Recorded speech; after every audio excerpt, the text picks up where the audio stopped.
go away with you. Forever in my mind, only you. The pieces in my life run away with you. You're my first love. You're my first love. You're my first love. You're my first love.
Good evening all, and welcome to round 9 of the 2013 Formula SimRacing World Championship with myself, Nick Rowland, and also alongside me, Scott Woodwiss, around the streets of Valencia. So even to you, Scott. Good evening, Nick. Good evening, everybody. Obviously here for the third time this weekend. I've been rather busy with duties for World Series and World Trophy, but two very entertaining races, and of course I'm ready for the World Championship. And looking at the practice time, it's looking pretty competitive, and we're on a circuit that's it's not one which I think a lot of the drivers favour, both in real and sim racing, but it seems to be so far this weekend it's produced some fairly decent racing so far. World Trophy race was rather entertaining, World Series a little bit less so, but still one or two decent battles. But I think we could be, with all the recent goings on, we could be in for a rather intriguing race around the streets of Valencia here today this afternoon. Yeah, I believe that we will be. Our cameraman for today is Jaakko Mikkonen also, so thank you for him to doing the cameras. And we're in qualifying one, right at the very start of qualifying one as well, so there's no times being set as of yet. The first people out on track with the two precision cars of Woodwiss and Ivar Calamies, and it will be the Woodwiss to set the first time of qualifying one. He's just come around to the final corner now, which is turn number 25, hits the line for a 1:35.419. So first benchmark been set. Now the fastest time that we saw previously was a 34.9, I believe it was, in practice from Morgan Moran in the Go Speed. Well, I have it on good information that this is actually one of Morgan's favourite tracks, so I think probably he's a minority in between everyone in both real and sim racing, because as I said, not many people think very much of Valencia here, but he seems to enjoy it, and he won here last year as well, taking full advantage of an absence of Woodwiss. I believe he wasn't here last year, so he will definitely be looking to try and make an impact. Of course, based on the recent events last time out in Hungary, which I did watch the race, I wasn't available to commentate, but I did watch. And yeah, another controversial penalty applied, this time to Morgan Moran, and he was very vocal about it afterwards. But I think he wants to try and bounce back from that in the best way he knows how, and that is to try and get one over the championship leader Woodwiss. And to be fair, he needs to, because he's had a couple of rocky few races. Of course, it all stemmed really back from Canada, where he was 5 laps away, I thought, from a certain victory, but then was involved with an incident with Huis.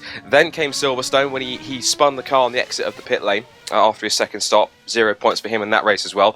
Got back to form with the second place in Germany, and then got second place on the road, at least in Hungary, but then the 15-second penalty applied for squeezing Huis onto the grass midway through the race dropped him to third place, and I think effectively he's a little bit of an up and down at the moment. I mean, as I said, he's been very vocal about the penalty. In fact, it was rather unfair, but I think he wants to try and put all those demons aside for this afternoon and try and gain some redemption in the form of a victory. If it's possible, he'll take it.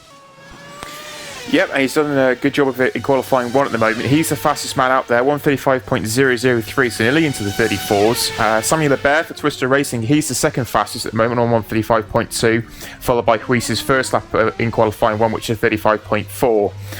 Dion Kostadinov for Crown 7 Networks, he's on a 35.6. And we see Dion that's jumped back up there again, so he's had a couple of difficult races, but currently sitting in 4th spot. And it's interesting to see that some of these drivers, such as Morgan Rand, seem to suit these stop-start styled circuits, the more modern styled circuit, if you like, which is very, very stop-start, chicanes, tight right-handers, tight left-handers, 90-degree corners. And these type of drivers seem to suit them, whereas Bonnie Huis seems to be more of one of those traditional kinds and is good on the older styled circuits. But Morgan Rand at the moment is the man leading the way in Q1. On the cut-off, well, the bubble on the edge of the cut-off, I should say, is Jack Keithley and Cyril Verdmuller, both from 35.8. And it's Mark Alberts knocking on the door for Ash Racing on a 35.9. So, top end of the 35s appeared to be the cut-off point for these drivers, as Zoltan Schutte and Gergo Boldi are also looking to try and break their way into the top 10. So, the current rundown of the top 10 is Morgan Rand, Samuel Lebert, Bono Huis, Dion Kostadinov, Simontic, Calamise, Burlak, Pushka, Keithley and Verdmuller. And so we've got a full batch of drivers here today as well. I think the only penalty we have is for Marcel van der Linden, who has a back of the grid penalty from last time out in Hungary. Of course, and the other penalty we also have, of course, is we have race bans for Eros Mascudi for a number of incidents he was involved in. It was a cumulative penalty, I guess. He had 3 incidents in Hungary, and as a result, he's been banned for 2 races. But also the major man who's missing from this weekend is the man who caused the most controversy in Hungary, and that's arguably Patrick De Witt. Me myself watching the broadcast, excuse me. It was rather questionable what he was up to in Hungary, and he's been placed with a 2-race ban, which is he's also been served with a conditional season ban. Basically means if he does anything similar for the rest of the season after he comes back from his ban, he will be banned for the rest of the season. And provided we are on round 9, so afterwards he'll be banned for this, and of course for Monza. And then of course if he does anything from around 11 onwards, he'll be forbidden to take part for the rest of the season. But I guess it's something we can touch on probably in warm-up. But going back to the point about Miranda on more of these kind of stop-start circuits, last year he came stronger in the second half of the season. That was mostly when he joined Ghostbeat after he left ATR. And he won on circuits here. He won at Valencia, he won at Spa, and he also won at Monza as well. No Spa on the calendar this year. Monza's coming up next. So if the form book is going through from last year, you probably would expect maybe Moran to be very strong on Monza. And Monza is technically a stop-start circuit. It's long, high-speed straights, but you've got a lot of chicanes and tightish corners separating the long, fast sections. So that circuit should once again suit Morgan as well. As for Bono Huis, of course, he seems to, as you said, suit the more classic circuits of places like Spa, even though he was 3rd on track but then 4th after a penalty. But then you get to circuits like Korea and Suzuka, where he seems to do really, really well. So, and Suzuka is a traditional circuit. Korea is more of a newer circuit on the calendar. So who knows? Maybe Moran might come good at somewhere like Korea, where it has got 1 or 2 more big stop-start straights. But then you have got the winding sections of the course where I think the precision, and especially Bono Huis, will be a bit more stronger. Yeah, it does really back up what I said there before with the nature of the results from last season, but I think Spa ended up turning out to be a little bit of an enigma for Bono Huis. It just didn't all come together. I think it was actually a good strategy call from the team that got him further up than what he actually was. So I think that's what played into their hands at Spa. Monza, as you said, is a traditional circuit, but it is a stop-start circuit, and these stop-start sort of circuits is something that Moran seems to be very, very comfortable and accustomed with. As currently we're seeing only Bono Huis down in 4th, we're not usually used to seeing him down there. 3 drivers in front of him are Morgan Rand, Samuel Lebert, and Simontic now moved up there for Ash Racing, 35.3. If anyone wants to know why I don't say his full name, it's because I can't actually say his first name properly, so I just say Simontic.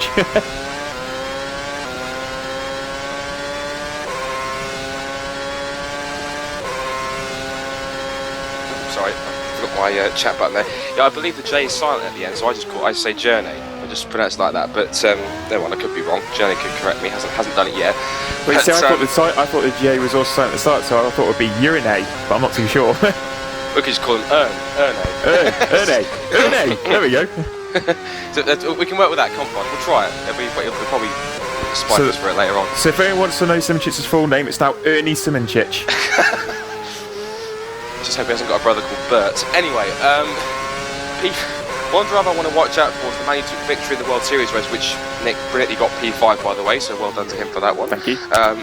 But Peter Burlack, P5, I'm tipping him to be a dark horse for a podium today because he managed to get the measure of both Gosby and Van Starkenberg yesterday in the World Series. Of course, they're the two precision drivers. And Burlack has also put himself extremely firmly in the championship hunt recently with some very consistent results.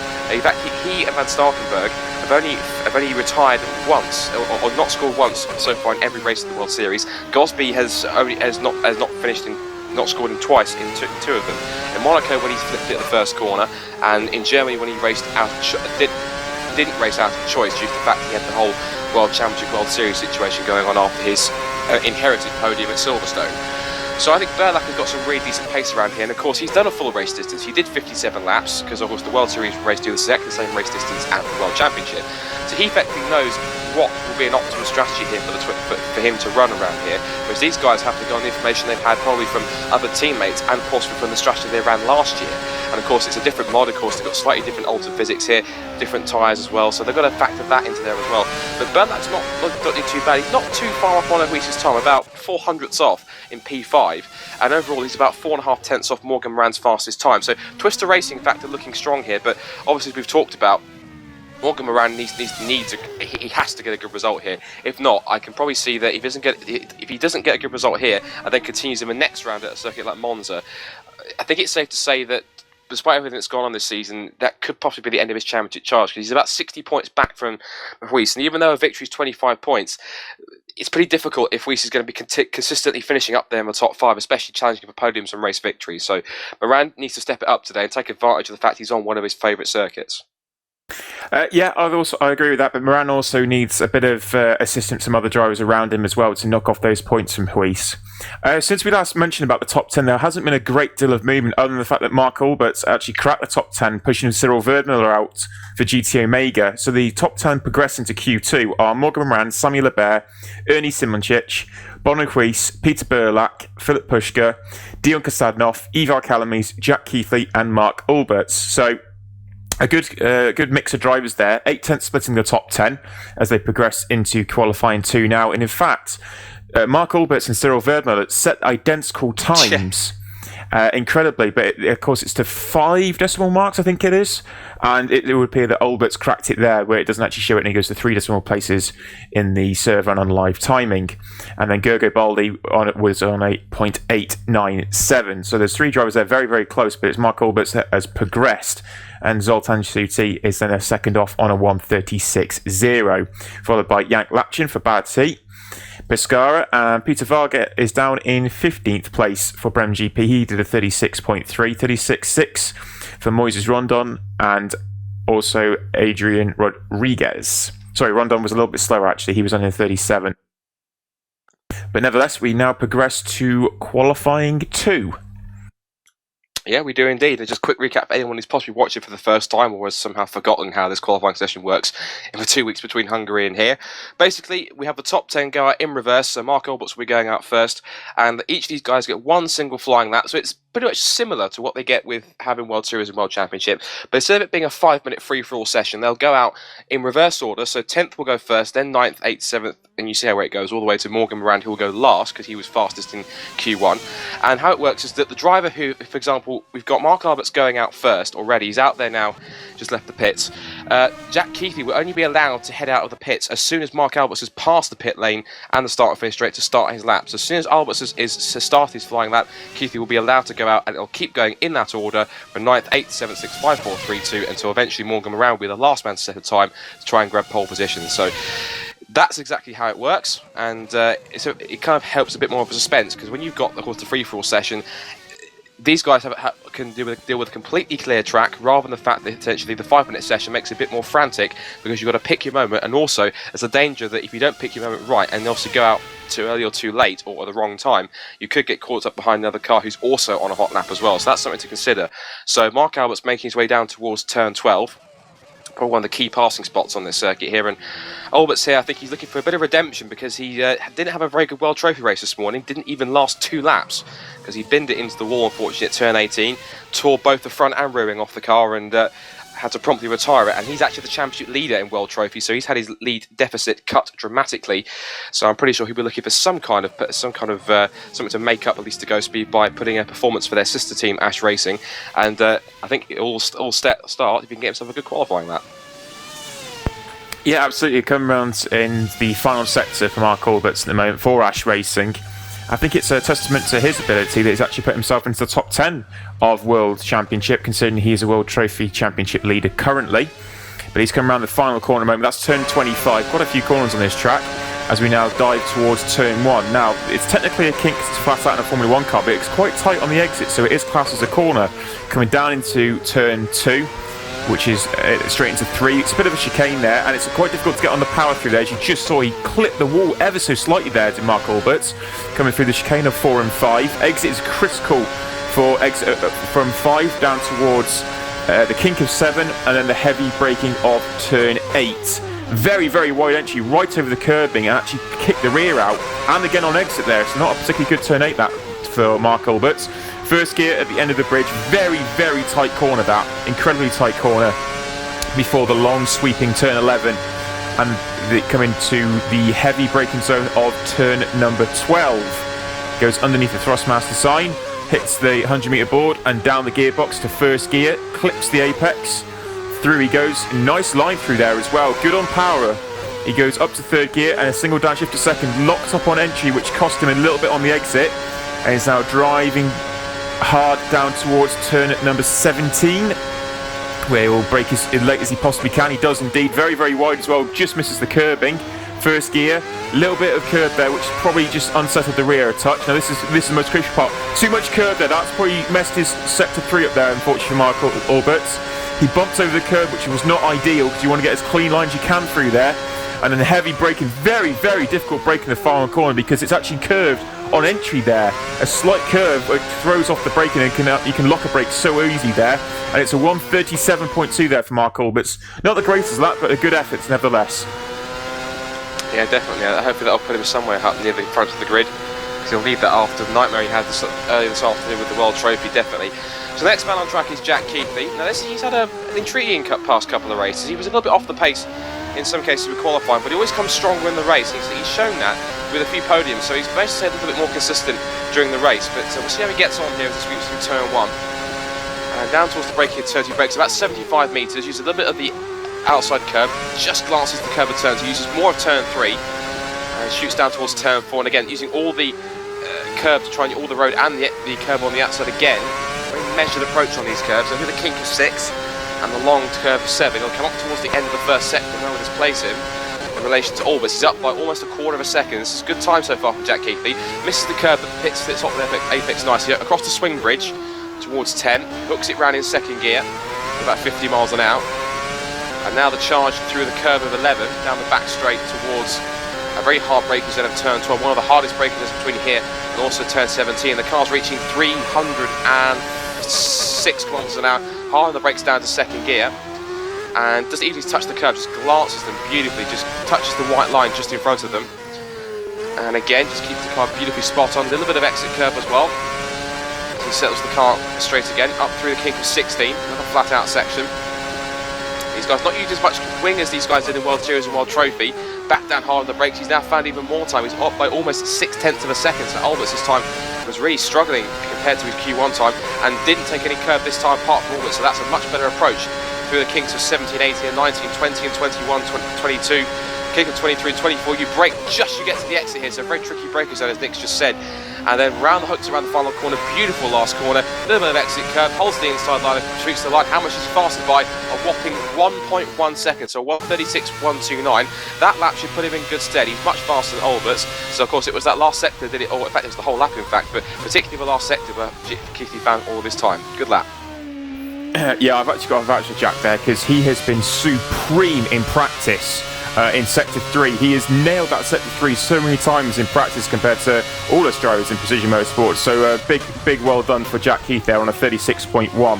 But now it's the system of, well, the full Precision team, if you like. This is Ivar Calamy's on track as he comes up towards the chicane of 4 and 5. A lot of curb on the inside, got a little bit oversteer on the exit, but he controlled it very well actually over the curbing as it comes down through the kink of 7 and the heavy braking of turn 8. 0.03 of a second off Jack Keithley in sector 1.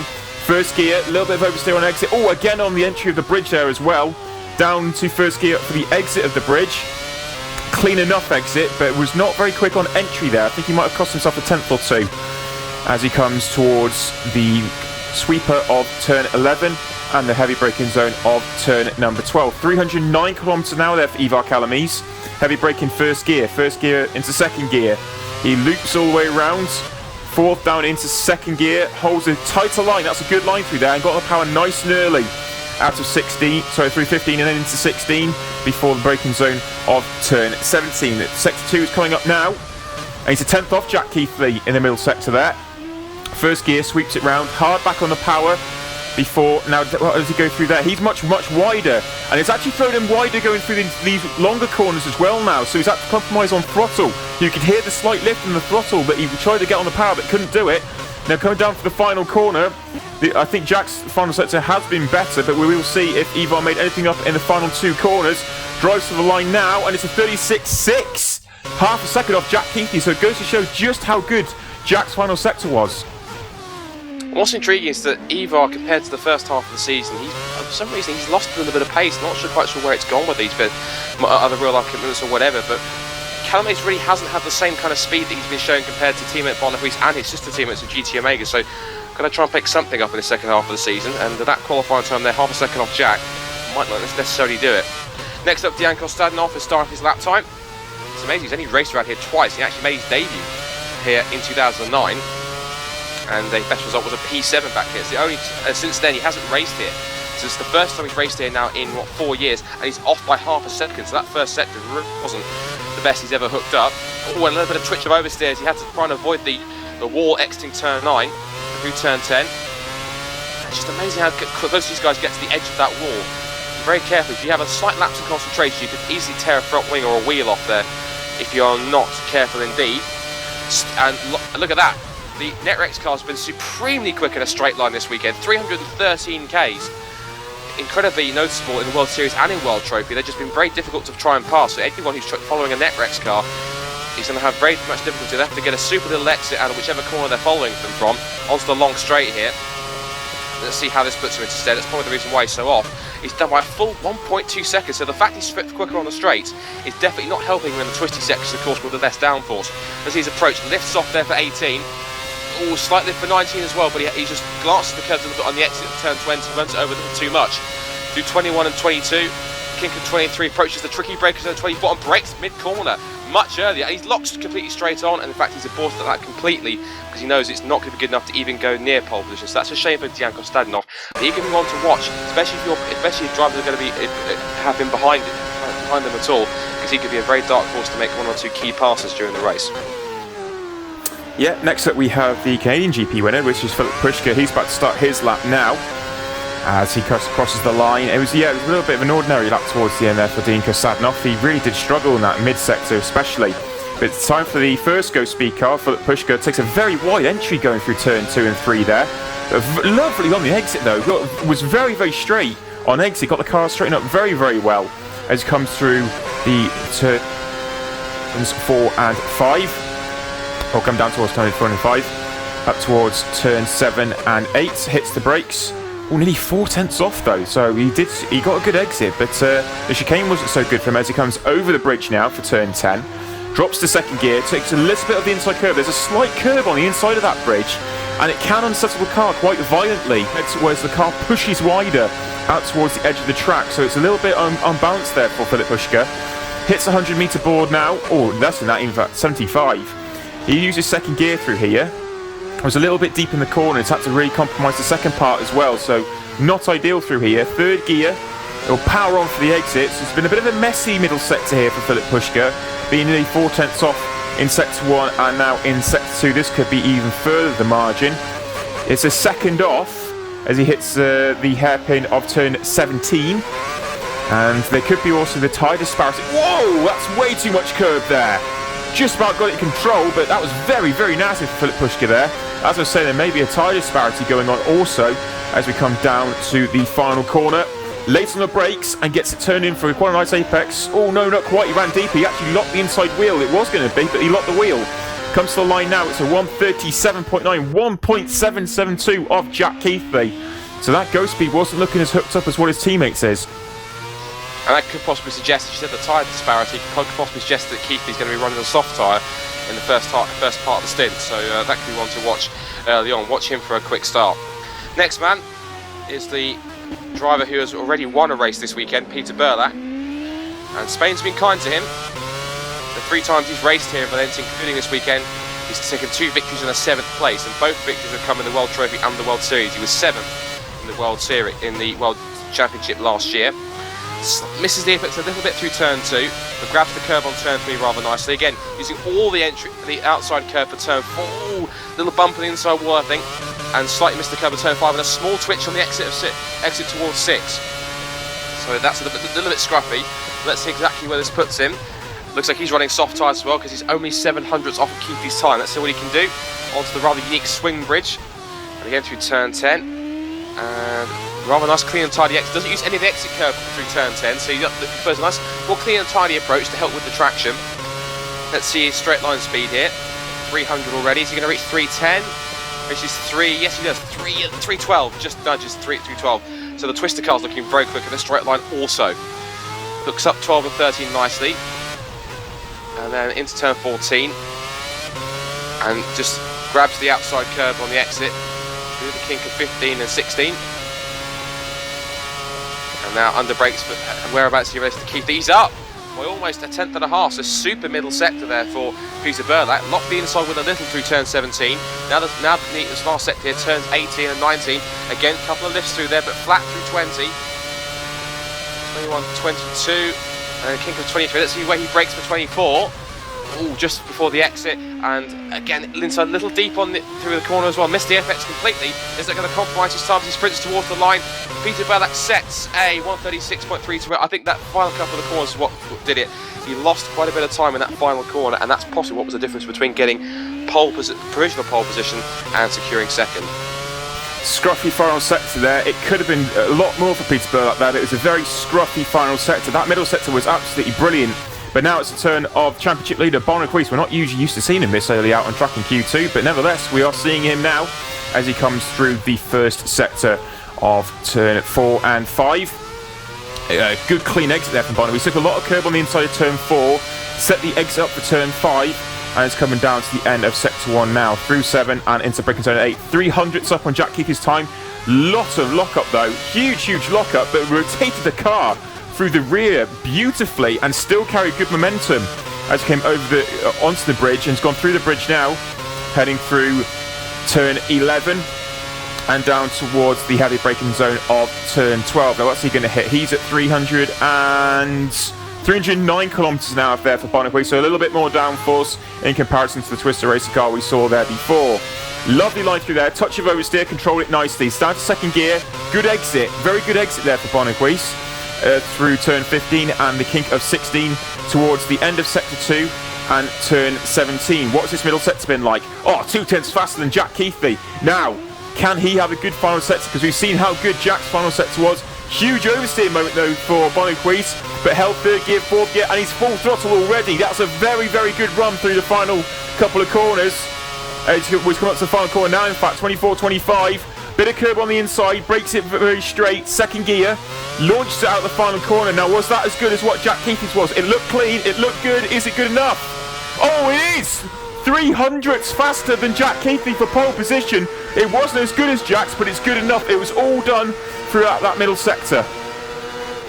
I have to say that technique of turning the car in the corner using the brakes, I've seen a lot of people do that throughout the weekend. So looks like Woodwiss is taking up that technique as well. Next up is we've actually named him Ernie Simicic, as he heads onto the pit straight. He takes a wider line as the officials do tell, but he did also square on the final corner off to get the straightest possible run down the pit straight. And into turn 2 he goes.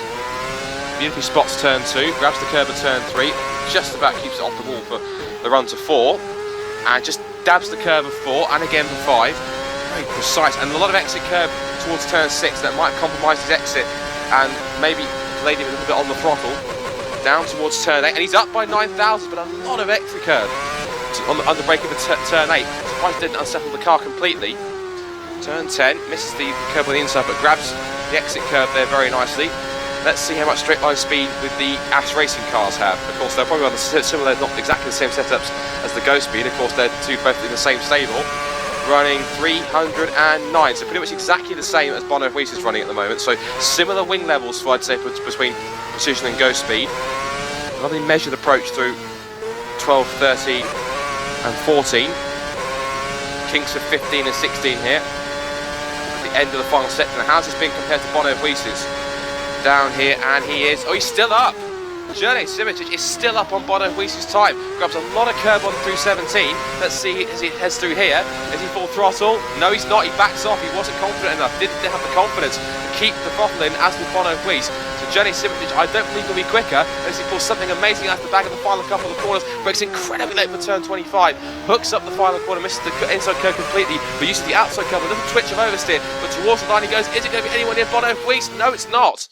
Down by almost 0.2 per second, 1:36.281, and that was all I think due to Bono Woodwiss's confidence through turns 18 and 19. If Woodwiss didn't lift, which Simitic did, and that made the difference between getting the fastest time and third.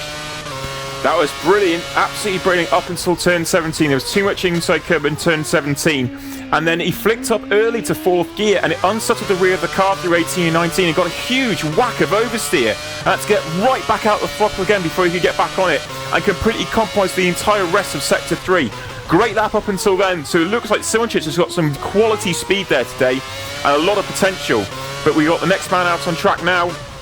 He's Samuel Lebert for Twister Racing. He's just coming through Sector 1 at the moment. He was a little bit wide, a little bit deep into turn number 4 and wide on the exit of 5, coming down to the hairpin now. Oh yeah, near 4/10 off. So that was either a mistake or he might be on hard tyres, but we will have to wait and see. End of the bridge, 2nd gear. Lovely entry through there, carried a lot of speed, but didn't quite get the car straightened up as fast as he would have liked to have done. Wanted a better exit through there. May indicate that he's on hard tyres once again. Coming down to the heavy braking zone of turn 12. What's his straight line speed? 311 kilometers an hour, so very, very quick. Quicker than the Precision, but not as quick as what the Netrex was before. But very good straight line speed nevertheless for Twister Racing. 2nd gear. Oh, he created too much of a line through the tight right-hander of turn 15 there, and it compromised him on the exit. It was very, very wide out the curve. That's not been an ideal middle sector. 9/10 off. This would indicate a hard tyre run. Again, a lot of curb on the inside. Looks like these drivers are really trying to rotate the rear over the curbs now. 3rd gear. This is a better line, but again lifts out. Got too much. And again, it hits a curb on the inside. That's not an ideal line there for the Bear. So he's not really hooked this up as he comes towards the final corner now. Down through the gears. 2nd gear. Sweeps it in very nicely. Can he get the car straightened up? He does indeed.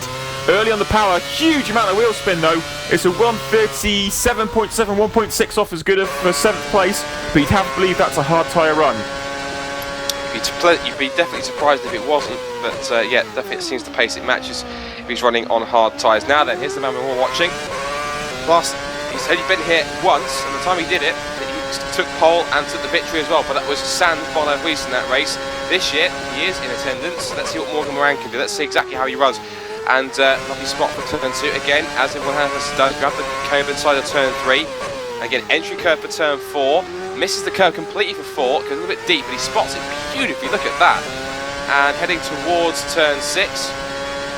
And now towards turn 7, and then run towards turn 8. Compared to Bonnet, he's down by a quarter of a second, and he locks up hugely into turn 8. But that would suggest he's running on hard tyres also. So into 10. Well, nice carry speed with a tiny twitch of oversteer. Had to try and correct the car a little as he exited and put the throttle down. Up to 7th gear now, into 290, 300. Is he going to get 310? No. Yes, 309. So he's running exactly the same as much as Bono Woodwiss and Journey Simitic. So spots 12 and 13. Now towards 14 again. Wonderful line through there. Grabs a lot of exit curve as well. Runs it quite a while through 15 and 16, close to the wall. And you have to believe if he's that much more down, yeah, he is. He's down by almost 7/10 back. So that's not as much as someone like Samuel Lebert. It's actually going to be a pretty decent hard tyre run. So this could prove really nice hard tyre pace. Lifts through 3, and he's flat through turn 19. So that definitely shows confidence on going through there, especially even on hard tyres. So good run so far. This could be the real difference to get it up the grid. Final couple of corners, it's make or break now from Randy, locks up a little bit, but a wonderful run through the final corner, no oversteer whatsoever, even on the curb, sprints to the lights, a hard time run, where will it leave him? Leaves him in 5th, 1:37.034, that's a really good time on hard tyres compared to Bono Weiss's pole. So Bono returns to Valencia and immediately grabs pole position, but you have to say on the hard tyre pace, that's pretty good for Morgan Moran. And of course the two main, I suppose, fastest drivers in the championship, arguably, running alternate strategies. Very intriguing for the race. Yeah, alternate strategies being played out, and that's a very, very strong run there for Morgan Moran. Like you said, it's underneath the second with the tyre difference as well. That's a particularly impressive lap there for Morgan Moran. It's only 5th place, but remember there's that tyre disparity. So we will end up with Woodwiss on pole position from sister team GT Omega's Jack Keithley. Ernie Simonchich is in 3rd place for Ash Racing, and Ivar Kalamies in 4th place for Precision Motorsports. Morgan Moran for Go Speed in 5th. You'd have to be the first of the hard tyre runners. Mark Alberts for Ash Racing in 6th. Samuel Hebert in 7th for Twister Racing. Philip Pushka is in 8th for Go Speed. Dion Kostadinov for Crown 7 Netrex in 9th. And, oh no, it looks like we've got a few drivers just... Okay, we'll sort that out momentarily. It looks like a few drivers just left there, but we'll hopefully sort that out. So, after everything, Mark Alberts actually ended up having quite a decent run and being in the mid part of the top 10. He must be particularly proud of that, and Ash Racing also. So in the meantime, while warm-up just starts to count down out, we'll take a quick break and we'll have a sponsor video.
Welcome back to live coverage of round 9 of the 2013 Formula Sim Racing World Championship, where we've just had qualifying and Woodwiss has taken pole position on those soft tyres from his sister teammate Jack Keithley, and Morgan Moran in 5th position. We're in warm-up at the moment, about 10 minutes worth to go, and it's Jack Keithley and Woodwiss leading the way there on those softer compound tyres on a 41.2 and a 41.3 respectively. Adrian Rodriguez, it looks like he's on a soft tyre run at the moment as well. He's for Jaakko Spain PSR, and he is on a 41.6. Peter Burlack, he's just jumped up to leading the way on a 41.0. Again, believing that he's obviously on those softer compounded tyres. Morgan Moran, he's on a 42.1, and that is the harder compounded tyre that he is on there, on a 142.1, as they all start to adjust themselves from qualifying into race trim. And we're looking forward to what is going to be an enthralling race, because we have the two championship protagonists, Woodwiss and Moran, on alternate strategies at the start of the race. They will come together towards the end. But of course, Jack Keithley, who was third place in Hungary, is on the same strategy as Woodwiss. A particularly good race pace, it seems, as well. And his Sector 3 in particular seems to be the most impressive of all drivers currently. Yeah, definitely. And as we're talking about, of course, he definitely seems to have a lot of confidence in there. But so does Woodwiss. So, of course, those two are going to really be matching each other blow for blow in Sector 3 at least. And I did find that effectively when you're on fresher tyres, it is that third sector where you can pick up a lot more time compared to others. Because, of course, through that section, there's a lot of very angular corners, but they're very high-speed corners, and they come at you one after the other. So if you've got a car that's set up well for those kind of corners, and of course you're on fresher tyres than the guy in front you're trying to catch, you can make up tons of time. We've seen that both in the World Series and in the World Trophy races over the weekend, where the person chasing, hunting someone down on fresher tyres, has been very, very quick and be able to make up a lot of time. In some cases, like at least half a second up, depending on how quick their car's set up and how far along into the stint on those tyres they're on. So that can be pretty key to watch out for. Of course, Morgan Moran is fourth in the standings. You said he's about 44 points away from Bonnet. No, more than that, 64 points away. So as we said, he needs a crucial result here. In fact, Woodwiss is the most immediate title driver, was the only other driver that's broken the 100-point barrier, and that is his teammate Ivar Calames. But Calames, again, is kind of on a bit of an off streak at the moment, not really on the same pace he showed at the beginning of the season, as we've said. And Jack Keithley's having a bit more of a resurgent form after a shaky couple of races near the end of the first half of the season. Now he's, of course, settled it more into the GT Omega seat after starting at Precision. He's now made it into third position in the championship, and he is 8 points ahead of Morgan Moran. So, of course, Keithley could do with finishing ahead of Moran, provided if Moran's for some reason, whatever it might be, has a bad race. But Keithley, of course, Moran wants to try and take as many points out of Keithley as he can, as well as also try to prevent Woodwiss from running away too much. Because as we said before, he has to start getting good results. Not possibly could do, he needs them. Because of course he's going to start falling away further and further towards the championship, and effectively he put himself right out of contention if he doesn't have any luck go his way. So that's going to be something key to watch as well. So could be a lot of shake-up in the top 10 today in terms of the positions. Of course, we've got guys like Gergo Baldi out there in the place of the banned Patrick DeWitt. Of course, we've got Dianko Stadnov in there as well. Jone Simoncic is back once again. So pretty much everyone apart from Patrick DeWitt, and also Frederick Nilsson, who is apparently got some full-time work commitments and reasons why he can't race. Everyone at the top 8 of the top 10, of course, are all present today, and they're all regular runners anyway. So it's going to make, hopefully, for a very intriguing and very competitive Valencian Grand Prix. It most certainly is. Looks like we've got a bit of a shortened warm-up here because due to the length of the Q2 session, length of the circuit, I guess. It's one of the longest on the calendar, actually, Valencia, considering it's 25 corners. But it's particularly technical ones in certain areas, and other places where you need quite low downforce, as we've seen various teams going for different types of downforce around their circuit. And it's actually go speed and precision that seems to be equal. It was 309 kilometres an hour that we saw in a straight line for Woodwiss and Moran in Q2. Peter Burlack's still the man at the moment on a 41.0, but he's been matched now by Woodwiss, also on a 41.0, with Jack Keithley on a 41.2. Those guys on the softer compound tyre, along with Cyril Verdmüller, also 41.5. Adrian Rodriguez, 41.6. Mark Albert's 42.0. And then you'd think the first of the hard tyre runners, which is Morgan Moran on a 42.1. Actually, Albert's might be on a hard one, on a hard tyres, but we're not really too sure. That could have been about that. We're not too sure on that one yet. So we will have to wait and see. And then Ernie Simoncic, he is in 8th place. Currently this warm-up session, 42.1 for himself also, against Morgan Moran. Samuel Leboeuf, Twister Racing, 42.6. And Marcel van der Linden, 42.7 in 10th place currently. So a lot of these times filtering through in this warm-up, throughout warm-up. Last time, obviously, we had Woodwiss winning from Morgan Moran and Jack Keithley. So Jack Keithley, again, not a little bit shaky at times in qualifying, but looks like he's getting himself all together for race. But this time had a good qualifying, and let's see if he can repeat and have a good race this time as well. So we will have to wait and see. But nevertheless, we are advancing to the race now. thought was quite funny is that we delayed the start because apparently Marcel van der Linden needs to take a trip to the toilet. So he asked to delay the race by 4 minutes, and race director Mika Pumalai said, make sure you wash your hands afterwards. I'm pretty sure he did. So moving to the race session here, and pretty intriguing. It's good to see Simoncic seeing his consistent qualifying pace, and also he has some really good race pace when he turns it in.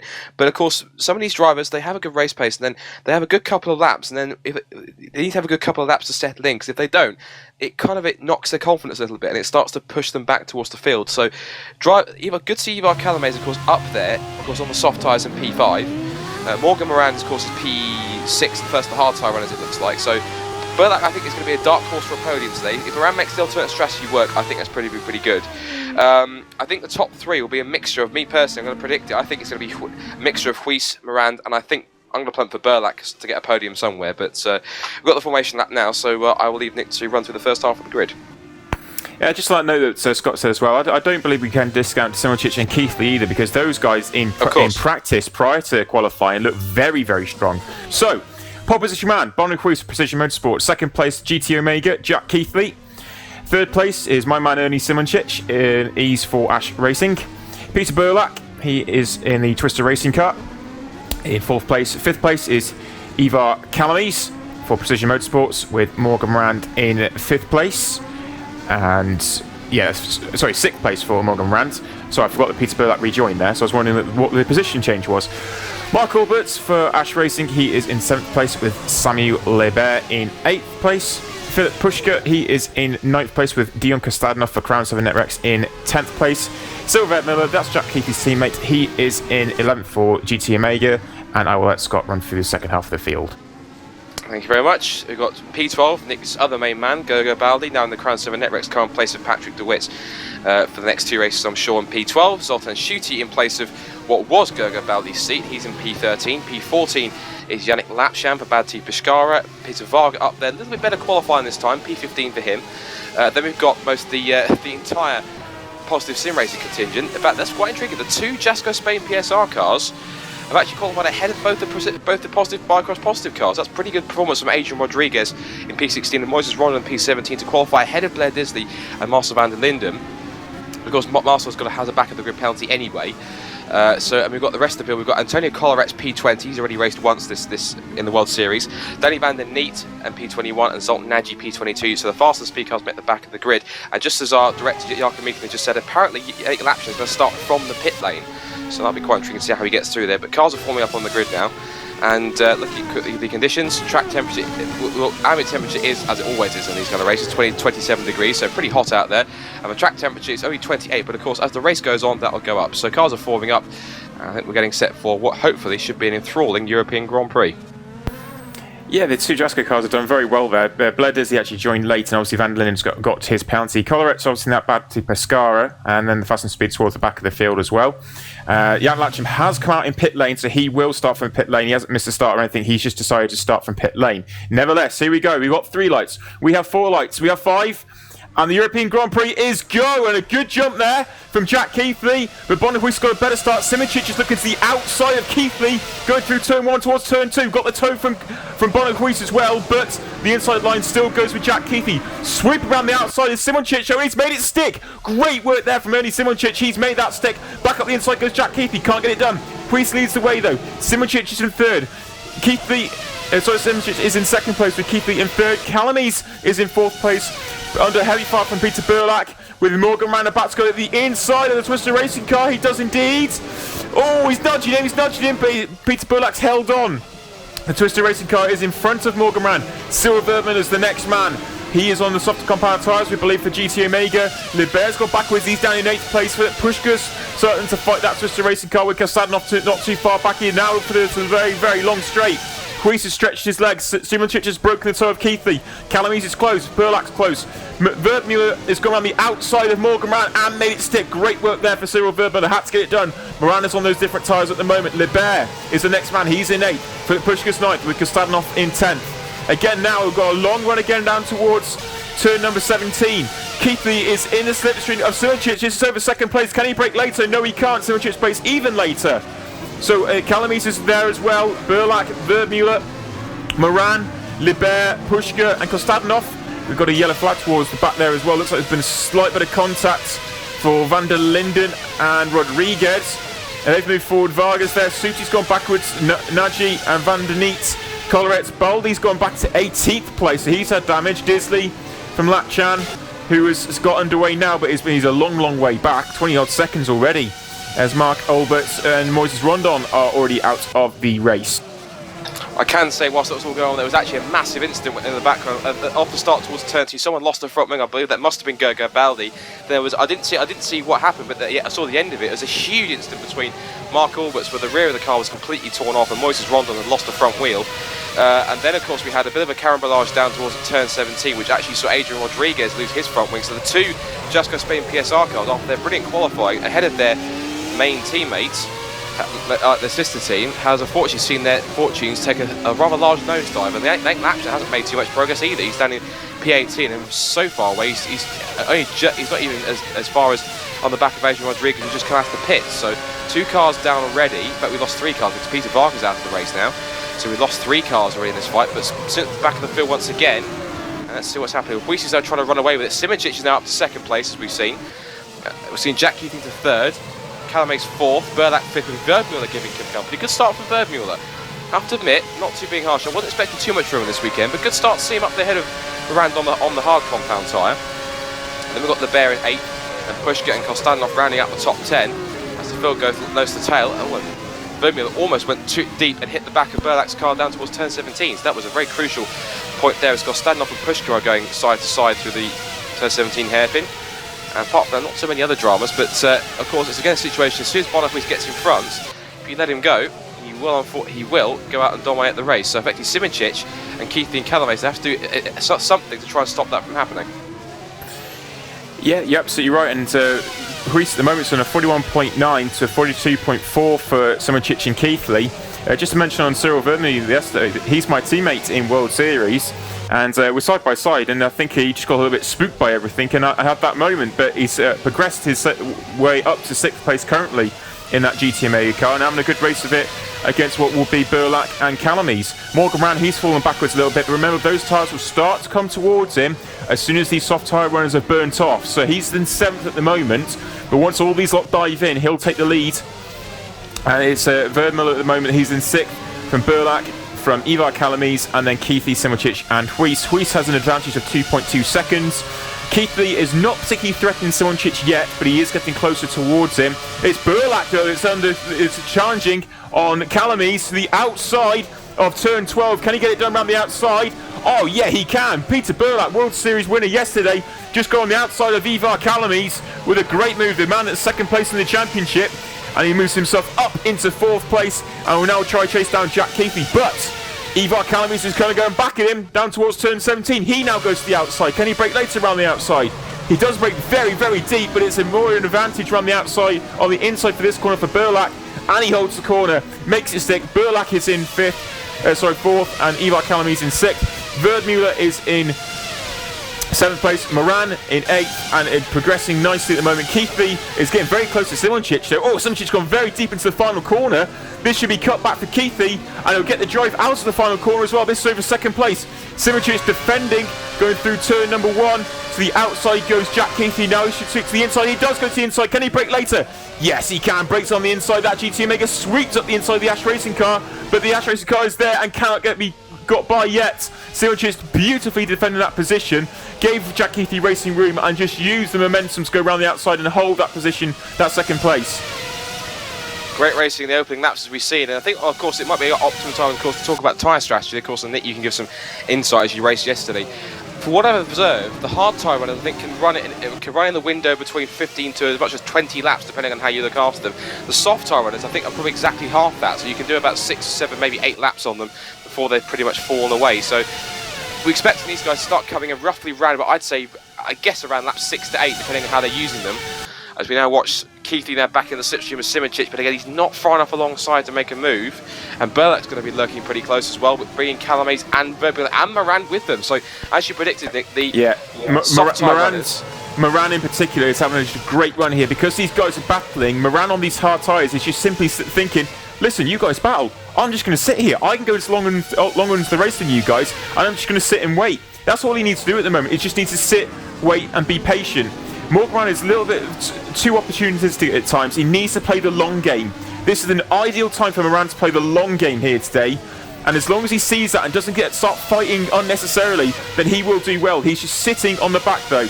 And at the moment, it's his teammate that seems to be under heavy pressure. Philip Pushka has had a bit of a moment. And he's on the back of Kostadinov. And also they're quite close to Libert as well. Well, that was actually a pass down at turn 17. I watched that happen just to the end of it. That was Kostadinov up the inside of Pushka, and Kostadinov held the outside line through 18 to hold on to 9th place. So, of course, Pushka, because I think Jaakko put it on the chat that Pushka passed the bear, but in fact it must have been the other way around, because the bear got past Pushka quite earlier on, and now of course Kostadinov's done it too. So Pushka just again, maybe he's playing the long game as well. So Kostadinov trying to think. Two Ghostby cars obviously thinking that they want to try and take advantage, as we've been talking about, of these soft tyre runners. Once those tyres start to burn off and really start to come into their own here, I think we'll see them probably get a really nice result, and hopefully maybe both Ghostbys in the top 5. That's probably what they're hoping for today, if they can capitalise on that, as Moran gets a small twitch of oversteer through turn 10. And looking back to the field, see outside the top, the Zoltan shooting the best of the rest in 11. Master van der Linden from the back of the grid's in 12th, and Zoltan Nagy's up to 30 for the back of the grid too. Remember, both the fastest speed cars back row of the grid, and already they're at 13th and 14th through the carnage. So Danny van der Neat doing pretty well, as is Zoltan Nagy. Collerex is up to P15, but Disney's only 16th. Adrian Rodriguez, after his first lap incidents, is up to P17. Yet Lapshan is now coming under fire from Valdez. We've got a battle over P2, and it's Jack Keefe looking on Simoncic. He can't get it done there. He's gone deep into the corner there with Simoncic. It's pretty much a Simoncic chain at the moment. This is working for Morgan Ran in terms of what could potentially be second place. Huis has escaped at the front to the tune of 4.1 seconds. That's worked for him on those soft tyres, but Simoncic is very, very slow on these tyres, and Keithley is being held up, as is Burlak, as is Calamies, as is Vermuller. They're all being held up because Simoncic is just slow on these tyres at the moment, and it's really, really damaging these guys in terms of what Morgan Ran's doing. Morgan Ran's sitting on the back of them all. This is working beautifully for Moran, but Huis is still away at the front, so it's not working in terms of Huis. He's 4.1 seconds down the road, and he's making it work at the moment. Oh, here we go, Keithley up towards turns 4 and 5. Can he get on the inside of Simoncic? No. Simoncic is very, very strong under braking. Keithley on exit, powers on early. He's in the slipstream as he goes through the kink of 7. Coming up to the kink of 7, coming to the heavy braking turn of turn 8 towards the outside. Can he get it done? Again, Simoncic, very, very good under braking. Oh, too good this time, gone way too deep into the corner. Now, can he go around the outside? There's Keithley over the bridge. Oh, what a move! He held the outside over the bridge and got the job done. Great job, Jack Keithley in second place. But Simoncic going to come straight back at him with Peter Burlak ready to pounce as well on the Ash Racing car. We've seen how good this Twister car is. We're going to go 3 wide. Oh, this is going to get messy. This is 3 wide going down towards turn 12. Hits the brakes. Where's Burlak? He's around the outside. Oh, they're pushing each other very, very wide. Simoncic had to cut the corner. He'll have to get the position back. Or he's cut the corner, so technically speaking, he needs to give that back, otherwise we'll get a time penalty. He's technically cut the corner. He hasn't let the position go. That's a very, very tough one because he's not let the position go fully. There we go. Keithley goes up the inside. Oh, way too deep. Way too deep. Actually nudges him, and then Burlak hit him as well. Moran spins at turn 17. There was a bit of contact, I think, with Vermuller, and Moran has gone around, and he's only just got it going again. Back to P10. That was the disaster. Yeah. This is the thing, Moran's done the same thing. He's got 2 records too early on. He didn't need to do it. He just had to wait. He would have been released from all these guys momentarily. It's not worked for him at all. So what it was, that I saw it, is that it all stacked up. Moran looked to the inside. I'm watching the replay here. A GT Omega and has lost a front wing. That must have been Vermuller. Yes, he did. So Vermuller's lost his front wing again for the second time. Pushka's gone up the inside of Kostadinov. They're side by side. There's so much going on here. So Huis is now at 6.2 seconds. Keithley from Burlak because Simoncic is pitted. So he's come out behind Zoltan Nagy. And Suti's behind him. Moran's down in 9th and now got to chase down Kostadinov and Pushka. They're battling. They are battling the Bear, then Ivar Calamies, and Burlak and Keithley. Burlak is the man at the moment. He looks the fastest man of this midfield group. Huis is still very, very comfortably out in front, and Burlak's getting close. So Burlak now with a great toe down turn 12, looks to the outside again. He's been the pass master at the outside, down towards turn 12. Keithley goes very defensive. but he goes a little too deep through turn 12. That can have Burlak round the outside, surely not. This is a fantastic battle. Got the inside line for turn 14, dives up the inside again. Oh, Peter Burlak, you absolute beauty. He's going side by side on the exit, but Keithy's got better traction. Down through turns 15 and 16, Calame's watching on behind. Oh, and squeezes up against the pit, against the wall of wet again. Burlak to the outside once more, down towards turn 17. Keithy covers, lock up from Keithy, and Calame's trying to get his nose in there as well, but almost takes his front wing off, as did Verbier a lap ago. Fantastic battling, and Keithy's been nudged. Keithy's a little bit sideways through turns 18 and 19, and Burlak is looking very aggressive, but if they're not careful, Calame's going to get right into the mix of these three and head down towards the end of lap number 7, and Burlak going to get defensive, doesn't realise that Calame's is there, goes round the outside. In fact, Calame's into the pits, as is Keithy. So that was really, and Weiss is in too. So 3 of the four precision cars are into the pits on the same lap, and that now released the 2 twister cars into P1 and 2. So they're going to capitalise on that as Weiss exits into P3, and there's Pushka out in P4. See, that would have been Moran. That would have been Moran. Moran would have been in Weiss, in front of Weiss at the moment, and Weiss would have had to pass him. Now he's just got Lebert and Burlak, the 2 twister cars, and now he's actually got a bit of clear air, because those 2 twister cars should be coming in on this next lap. Pushka's the man behind. There's Kostanov, and there's Moran. Moran is 1.4 seconds behind Weiss. That's not worked at all. Moran, he didn't need to risk it. He just did not need to risk that at all.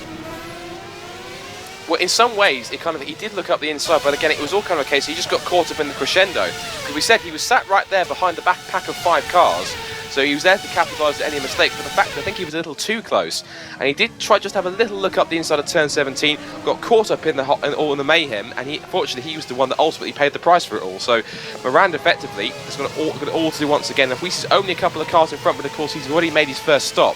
So Moran will be going to roughly around, I'd say, lap 15, 16 to maybe as far as lap 18, 19, depending on how he looks after them.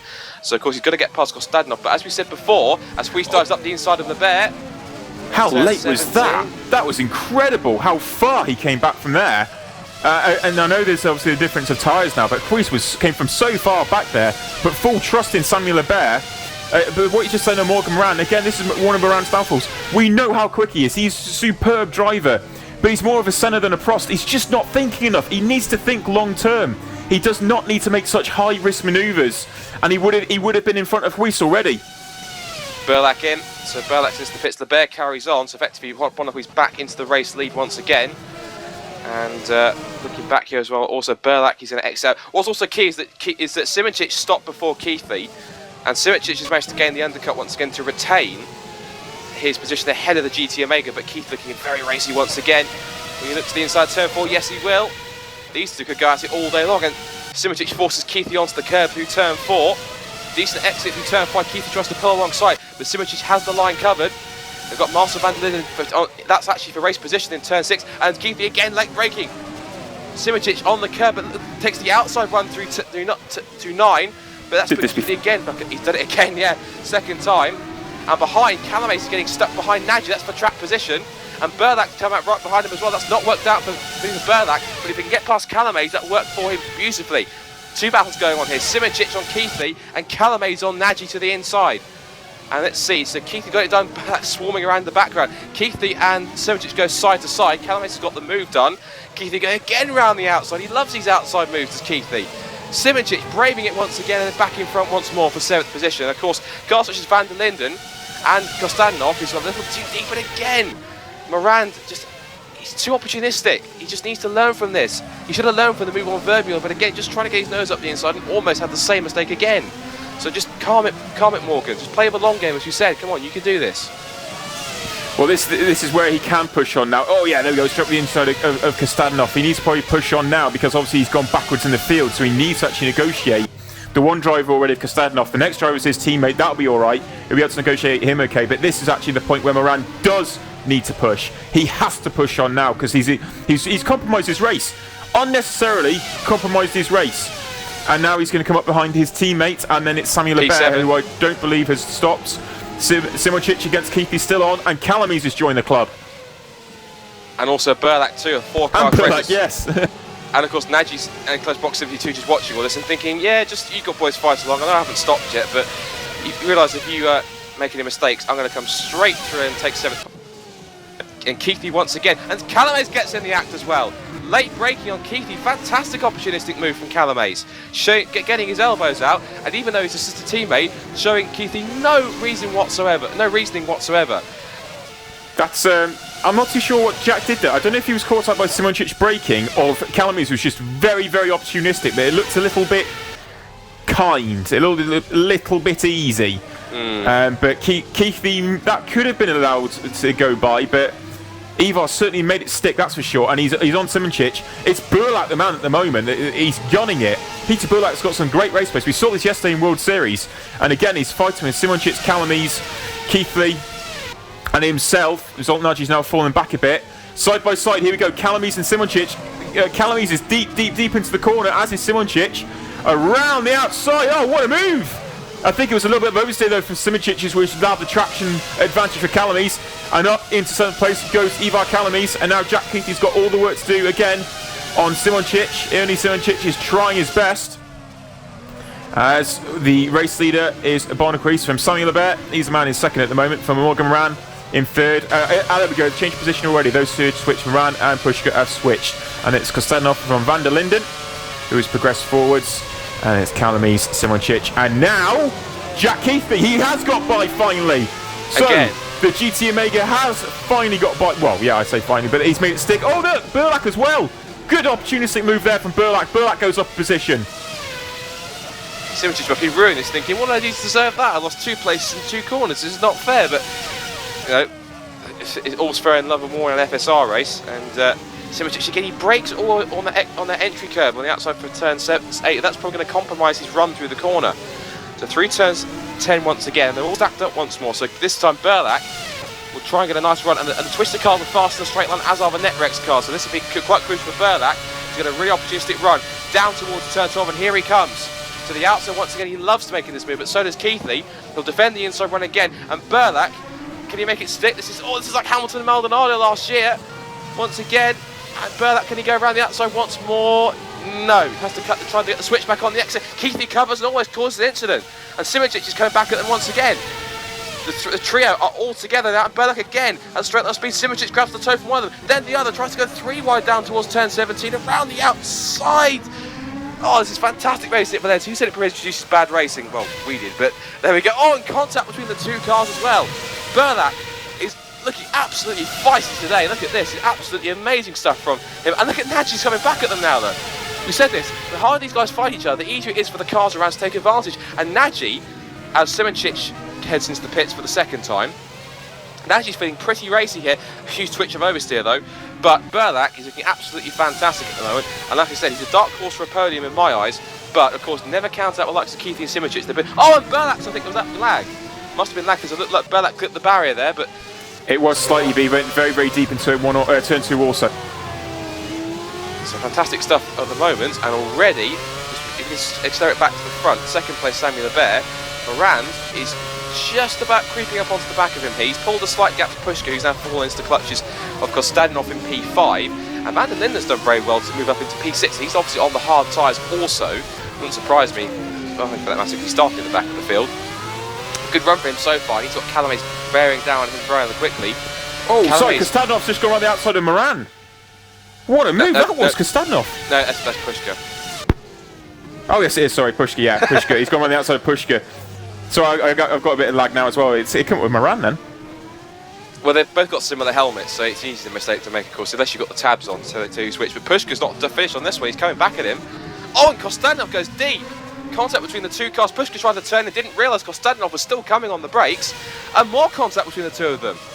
So it's now Kostanov between these 2. Pushka is literally pushing him around the track at the moment. They're so close together. Kostanov wants to come back at him.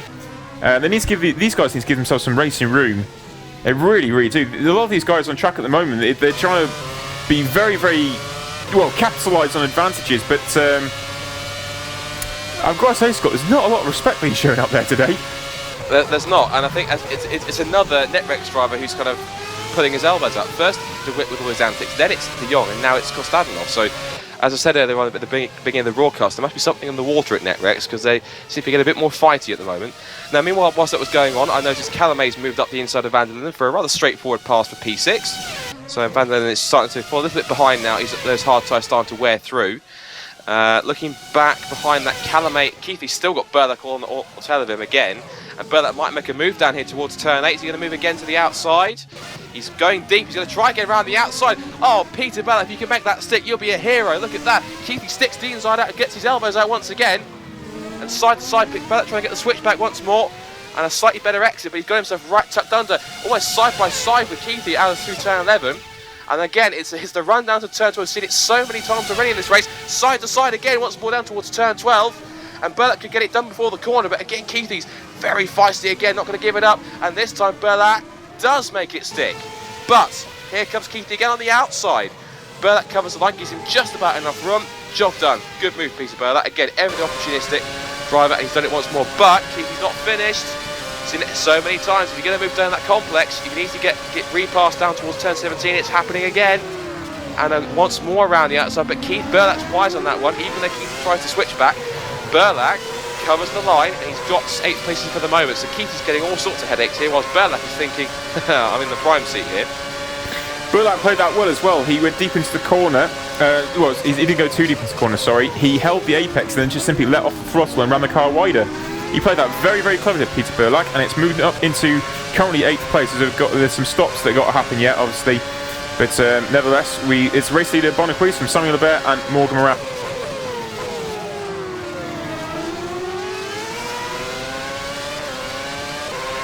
So out in front, Woodwiss has a 7.5 second advantage over Samuel Lebert in 2nd place. Moran has close to 7/10 behind Lebert. Philip Pushka, that's Moran's teammate, is 4 seconds further back with Dion Kastadanov in hot pursuit. Those two are a little bit further apart than what they were before. Ivar Kalamis is in 6th position with Marcel Vanderlyn in 7th place with Peter Burlak in 8th and Jack Keithy now in 9th place. So they're quite close together, but Burlak looks like he's definitely got a pace advantage with Zolt Nagy in 10th position and Cyril Verdmüller down in 11th. I will say something, Jay Simic back in P12, I just saw he got rather caught up in some traffic. There was a battle between Collarets and Van der Neet, and Simic had to try to thread his way past both of them. So, and he's actually coming onto the back of Verdmüller now as Collarets again dives up the inside of Van der Neet, goes too deep, and Van der Neet will take advantage of that one. Oh, careful, Antonio. And just about keeps it on the black without taking the fast and speed car out. And now it's put Bledissi onto his rear wing. But Simic hasn't made too much progress at this moment. He's lost a lot of time getting stuck in traffic here, and now he's in clear air. He can start to pursue after Verdmüller. He's 1 or 2 troubles. As Moran does in fact pit for the first time. That's his first stop, and I wonder if he'll go back onto hard tyres again. Possible that these guys could try a hard, soft, so 2 soft stints on the hard tyres. Actually, no, that probably wouldn't work, because if they're going about 50 laps, depending. We'll have to wait and see how that plays out. With Calamise. Oh, Calamise has got him. Obviously, fresh tyres now from Moran, so this should work. So it's just a case of now strategy call in what he decides to do. But Ivar Calamise has progressed in front of him. I would have thought Moran may look at the soft tyres, but it's quite lap 15. Yeah, that's about right. You know, it's maybe a little bit earlier than ideal, but Morgan Moran making it work for him, and now he's going to try and attack Woodwiss' teammate, Ivar Calamise. And Ivar is 2nd place in the championship, with Moran in 4th, getting close to him, but not close enough. And Ivar Calamise is currently holding on to what is, at the moment, 5th place. Oh, wow, up the inside of the bridge! My word, Morgan Moran, there you go. That's more intelligent driving. Good work. It's not a usual spot, but he's got the grip advantage. Why not take that? So that time it worked. Good work, Morgan Moran. He's up into 5th place, but Calamise is coming straight back at him. Ivar Calamise to the outside. Moran held the line very, very well, so Morgan Moran is up into 5th place. Yeah, Moran was far enough in front there to hold onto that line and the position through that complex. So Calame's now already starting to fall back on Moran. He's taking full advantage of the traction and the extra grip he's getting from those fresh tyres. So it's going to be pretty. You'd be surprised if he doesn't sail right onto the back of Kastadanov and teammate Pushka, because Pushka will effectively give him the position on a plate because they're teammates. And of course, Moran's at the moment higher up, in 1 place higher in the championship than Pushka is. So that's going to be something to have to watch out for. Meanwhile, looking at Woodwiss, almost forgotten about him. We usually do when he's up at the front. 7.7 second advantage over Samuel Lebert in 2nd place. A good run so far from Lebert. Who I don't believe has stopped yet. So of course he's on the hard tyres as well. That's right. He qualified on those as well. So good run from the Bear also, putting himself right into contention today. So I'm pretty sure we'll see. Sorry, the Bear is doing the job that Moran should have been doing, because Moran was behind after his incident. So the Bear is running the pace or the race that Moran should have been. See, Moran should have been a bit closer to Huis now. You would have thought there'd be about a 3-4 second gap further in front if Moran was in it between Lebert and Huis. But nevertheless, Lebert's having a good run at the moment and making it work for himself. You have to think, of course, if Moran hadn't made that mistake earlier on when he got caught up in the carambolage down at turn 17, that Moran would probably be, at the moment, fighting over P2 with Samuel Lebert right now. But of course, he's back in P5 chasing after Kostadinov and Pushka. So, but again, that's Morgan Moran. I think his emotion, his opportunistic style take control of him. So he's now having to pay the price for it and trying to close in. I have to say, Marcel van der Linden as well. Good job from him in P7 to get up there for starting way outside the top 10. He always has a knack of doing that, just moving steadily through the field and taking advantage of those pitting around him, just to slightly, quietly but surely creep up towards the field and into the top 10. We see him do that quite a few times, and also so have Bicross in general. Remember, there was a great driver's Blair Dizzy starting for the back of the grid in Canada and got all the way up to P7, so that was a great driver. Marcel van der Linden was P5 that day as well, so the Bicross guys definitely know how to make their cars at least get to the finish and take advantage of keeping their head whilst everyone around them loses theirs. So good job from those guys, and it's a shame that their sister teammates Jessica Spain PSR's fortunes didn't last as well as they were. Speaking of fortunes, we have no more GP cars in the race because we lost ages ago. Peter Varga, Zoltan Schuty, sorry, both GP cars out as Moran is passing Kostadinov, I believe, or is he He's close to him. He's close to him. He's got the grip advantage. He now will go past Kostadinov, so Kostadinov has had to fight another go speed, but he's had to give that one up pretty easy because the sheer grip advantage of what Morgan Moran's got. He's just done a 39.293 as Morgan Moran, and now he's chasing down his teammate Philip Pushka, but he negotiated that Crown 7 Networks with relative ease, did Morgan Moran. I have to say, compared to Huis's pace, Huis is running the 141, so effectively he's lapping about 2 seconds quicker at the moment than Huis is at the moment. But then again, Huis still has that 7.7 second advantage, which, to be fair, Lebert is maintaining. He's not going to get any bigger. So it's good work from Lebert to make sure that happens. It's 14.1. It was 14.1 the gap between Moran and Huis. It's actually coming down now that Moran's just gone up past Pushka as well. So it's coming down the gap because of that grip advantage. So the gap will start to come down. But this is not really worked out because at the moment Huis is making this work for himself after that slight incident for Moran, and we're on lap 17 and he pitted around then. We could see Huis in this lap or the next, and I'm right, yes. He's in now. There we go, he's dived into pit lane, so Huis has dived in off those soft tyres and into pit lane he comes. Lebert is still going and Moran is now in third place. Huis is away from the line at his box, and he's out in front of Morgan Moran, and Huis now will have a few extra laps grip advantage over Moran as well. The gap is about 2 seconds between Huis and Moran. I have to say, Lebert is actually playing a really great strategy right now, and actually being very, very careful with his tyres. So he could really come into play. In fact, I said Berlac could be contention for a podium. I might have to eat my words there because it could actually be Lebert at the moment if he's places well. I did also see before that Ivar Calame's made a stop, and he's at the moment currently in a scrap with Simincic over 9th and 10th as that goes on. And what's going on here? P5. Scott, I think we could be expecting those guys from the harder compound tyres to be pitting on this lap or the next. They would have gone deep enough into the race to negotiate those hard tyres, and we could see the likes of Lebert and Pushka. They'll probably all start to dive into pit lane fairly soon. Well, Lebert's pit line is actually on right now, so it looks like the Twister guys are going to get ready for him this lap. And in fact, I think he's taken quite a lot of life out of those tyres because I did see him run deep into turn 12. So obviously he's taken as much as he can out of them, and of course Twister will be ready to receive him in just a moment. And of course Huis is right there anyway, so that's not going to trouble the championship either too much, as Lebert negotiates turn 17 with Huis in hot pursuit and Moran doing the same, chasing after Huis. As all Kostadinov and Pushka going side to side again through turn 17, and Pushka staying ahead as it was a late braking duel between the pair of them, and it was Pushka that won out in the end on that one. Looking back through the field, some of the other guys coming through, also expecting. He is indeed. So race leader Samuel Lebert relinquishes it to Bono Huis with Morgan Moran giving chase. Pushka's in too. Kostadinov carries on. More cars coming in, I probably would have thought at the moment. I would expect the next man to come through will probably Zoltan Nagy. Looking at his pitting, no pit request like yet. So now he carries on. So Zoltan Nagy's happy with those tyres at the moment. But of course he's falling as Simoncic is in again. And Calamace heads through. So Calamace retakes 9th position. And Simoncic is really struggling at the moment by the looks of it, because he's gone backwards now and he's come back in again. Lebert came out 2 seconds in front of his teammate also. So Lebert and Burlak are split by 2.6 seconds. Now then, this is intriguing because I'm watching here. Good point that Jaakko just pointed out. I think that Woodwiss has gone out onto hard tyres because Morand has got the gap down to 1.4 seconds, and the last time that time's around is 1:42 for Woodwiss on the hards, compared to a 1:40.1 for Morand.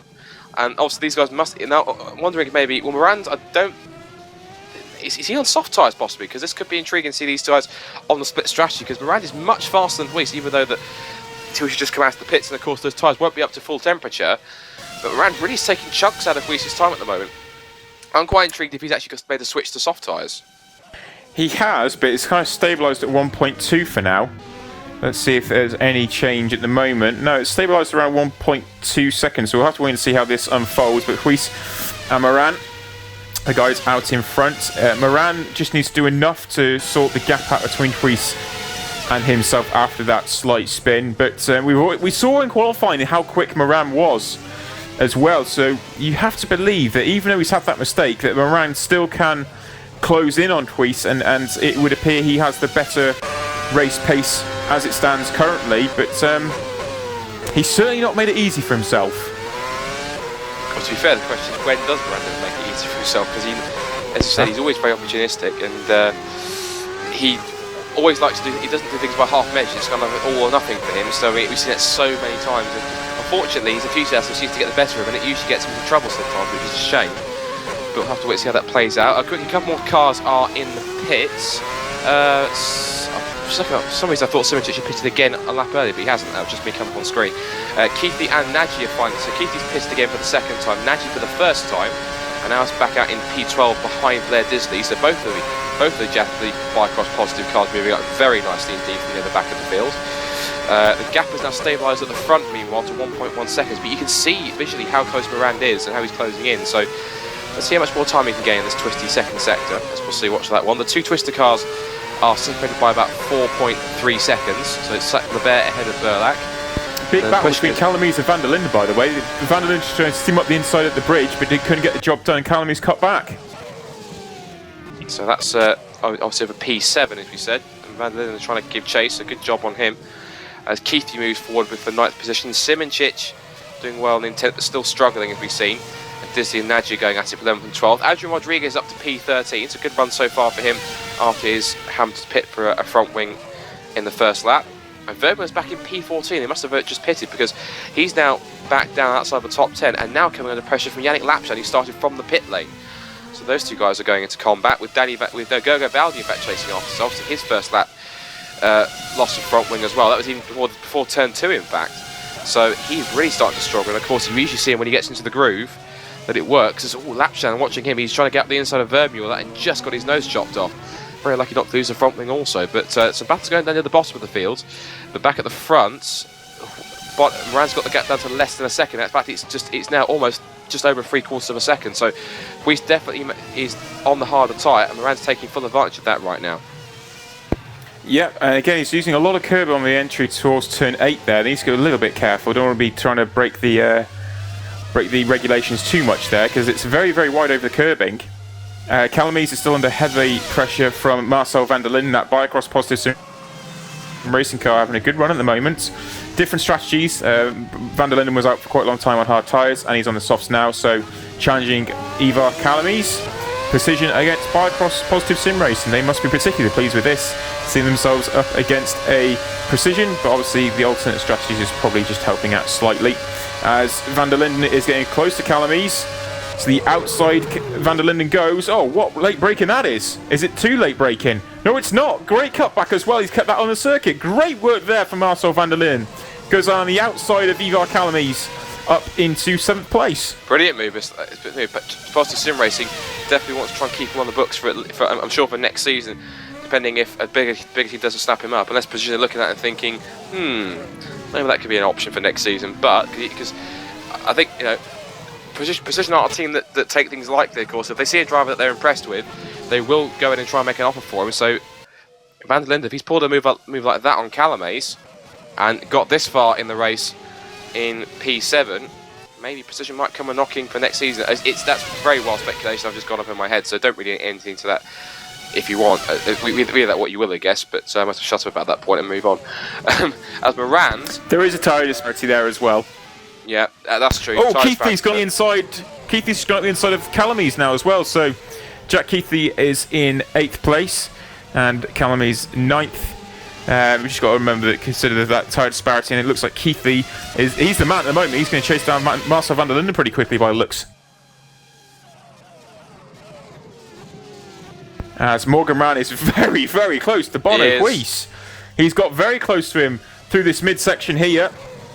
Going through turn 15. Exit at turn 15. Huis got a good exit there. Quite a solid exit. It's only 2/10, so Moran will close. We've seen it, they're pretty much matched on straight line speed. Huis defends the inside. He's incredibly late under braking, but holds that inside line. We've always seen that Huis is the man that seems to be on the brakes, and Moran's the one that's good on exits. But Huis at the moment has held that lead. Wow, massive oversteer moment there for Morgan Ran. We come up to the final corner here, but Huis has held on. Lock up there. What's the exit like? That's good enough for Huis. 4/10, so he's managed to break the little bit toe that Morgan Ran had. I think now everything's gone on in the past. I cringe that I can't really watch these two anymore because I'm scared to think what's happened, what's going to happen.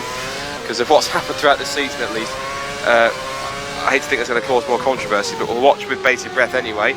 As Moran is giving Huis once again the hurry up, as he has done quite a few times this season and last season, for a matter of fact as well. Now down through turns 6 and 7, up towards 8. How's Moran going to attack this? They both go onto the outside curb. Run through 8, and a small twitch of oversteer from Moran.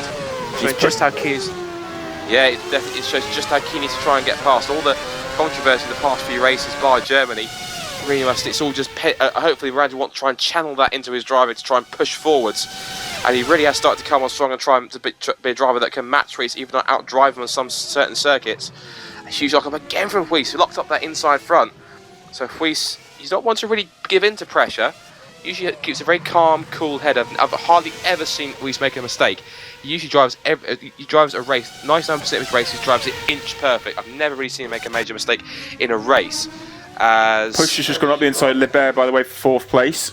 Yes, he has. Saw that switch on my screen. So Push goes up to 4th, but the Burlak is going to keep with him now through turn 15 and 16. And up towards the hairpin of turn 17. Meanwhile, Moran's still keeping with Bono Huis. Better run through the first part of this final sector. And up towards the end of the first corner, and Moran is keeping close proximity, so I wonder just how long. If he's on the soft tyres, I'm pretty sure he'll have to pit in the next, say, couple of laps if he's on those softs, because I'm sure they won't last very much longer. Yep, Huis is holding that. It's gone up to half a second now, so that grip advantage could be starting to wear off for Moran, or momentarily at least. And Huis is the man pushing on at the moment. Libert, he is in 3rd place with Philip Pushkin now negotiating his teammate Peter Burlak. He is in 4th. Burlak 5th. Dion Kastanov in 6th. Jack Keithley has got by Marcel van der Linden. He's in 7th place with van der Linden 8th. Calamaze 9th. And Ernie Simoncic is in 10th place. Zoltnagi in 11th. Rodriguez in 12th with Cyril Verdmüller in 13th. And come under heavy fire from Yank Lachin here at the moment. Oh, as Verdmüller goes up the inside of Rodriguez but hits him. Oh, we're going to go 3 wide out that corner, are we? This is all over 12th place at the moment. But Verdmüller makes that stick, and Rodriguez goes back to 13th. And Lachan is going to be the next man to pounce on Rodriguez, is he? Yes, he is, up the inside. And the Bati Pescara driver goes up the inside. Rodriguez is down to 14th. Gergo Baldi still going. He is in 15th place for Crown 7 Netrex. Danny van der Neet under heavy fire from Biocross Positive Sim Racing's Blair Disley.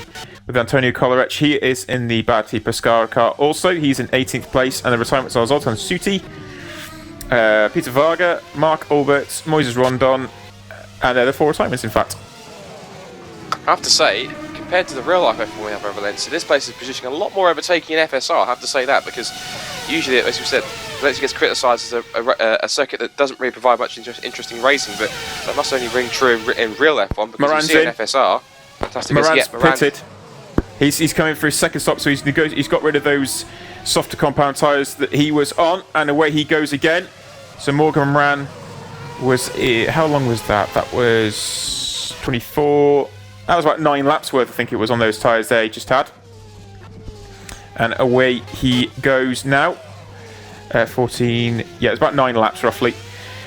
So he's come back out in 3rd place, 4 seconds in front of his teammate Philip Pushka, and 5.6 seconds behind Twister Racing's Samuel Libert.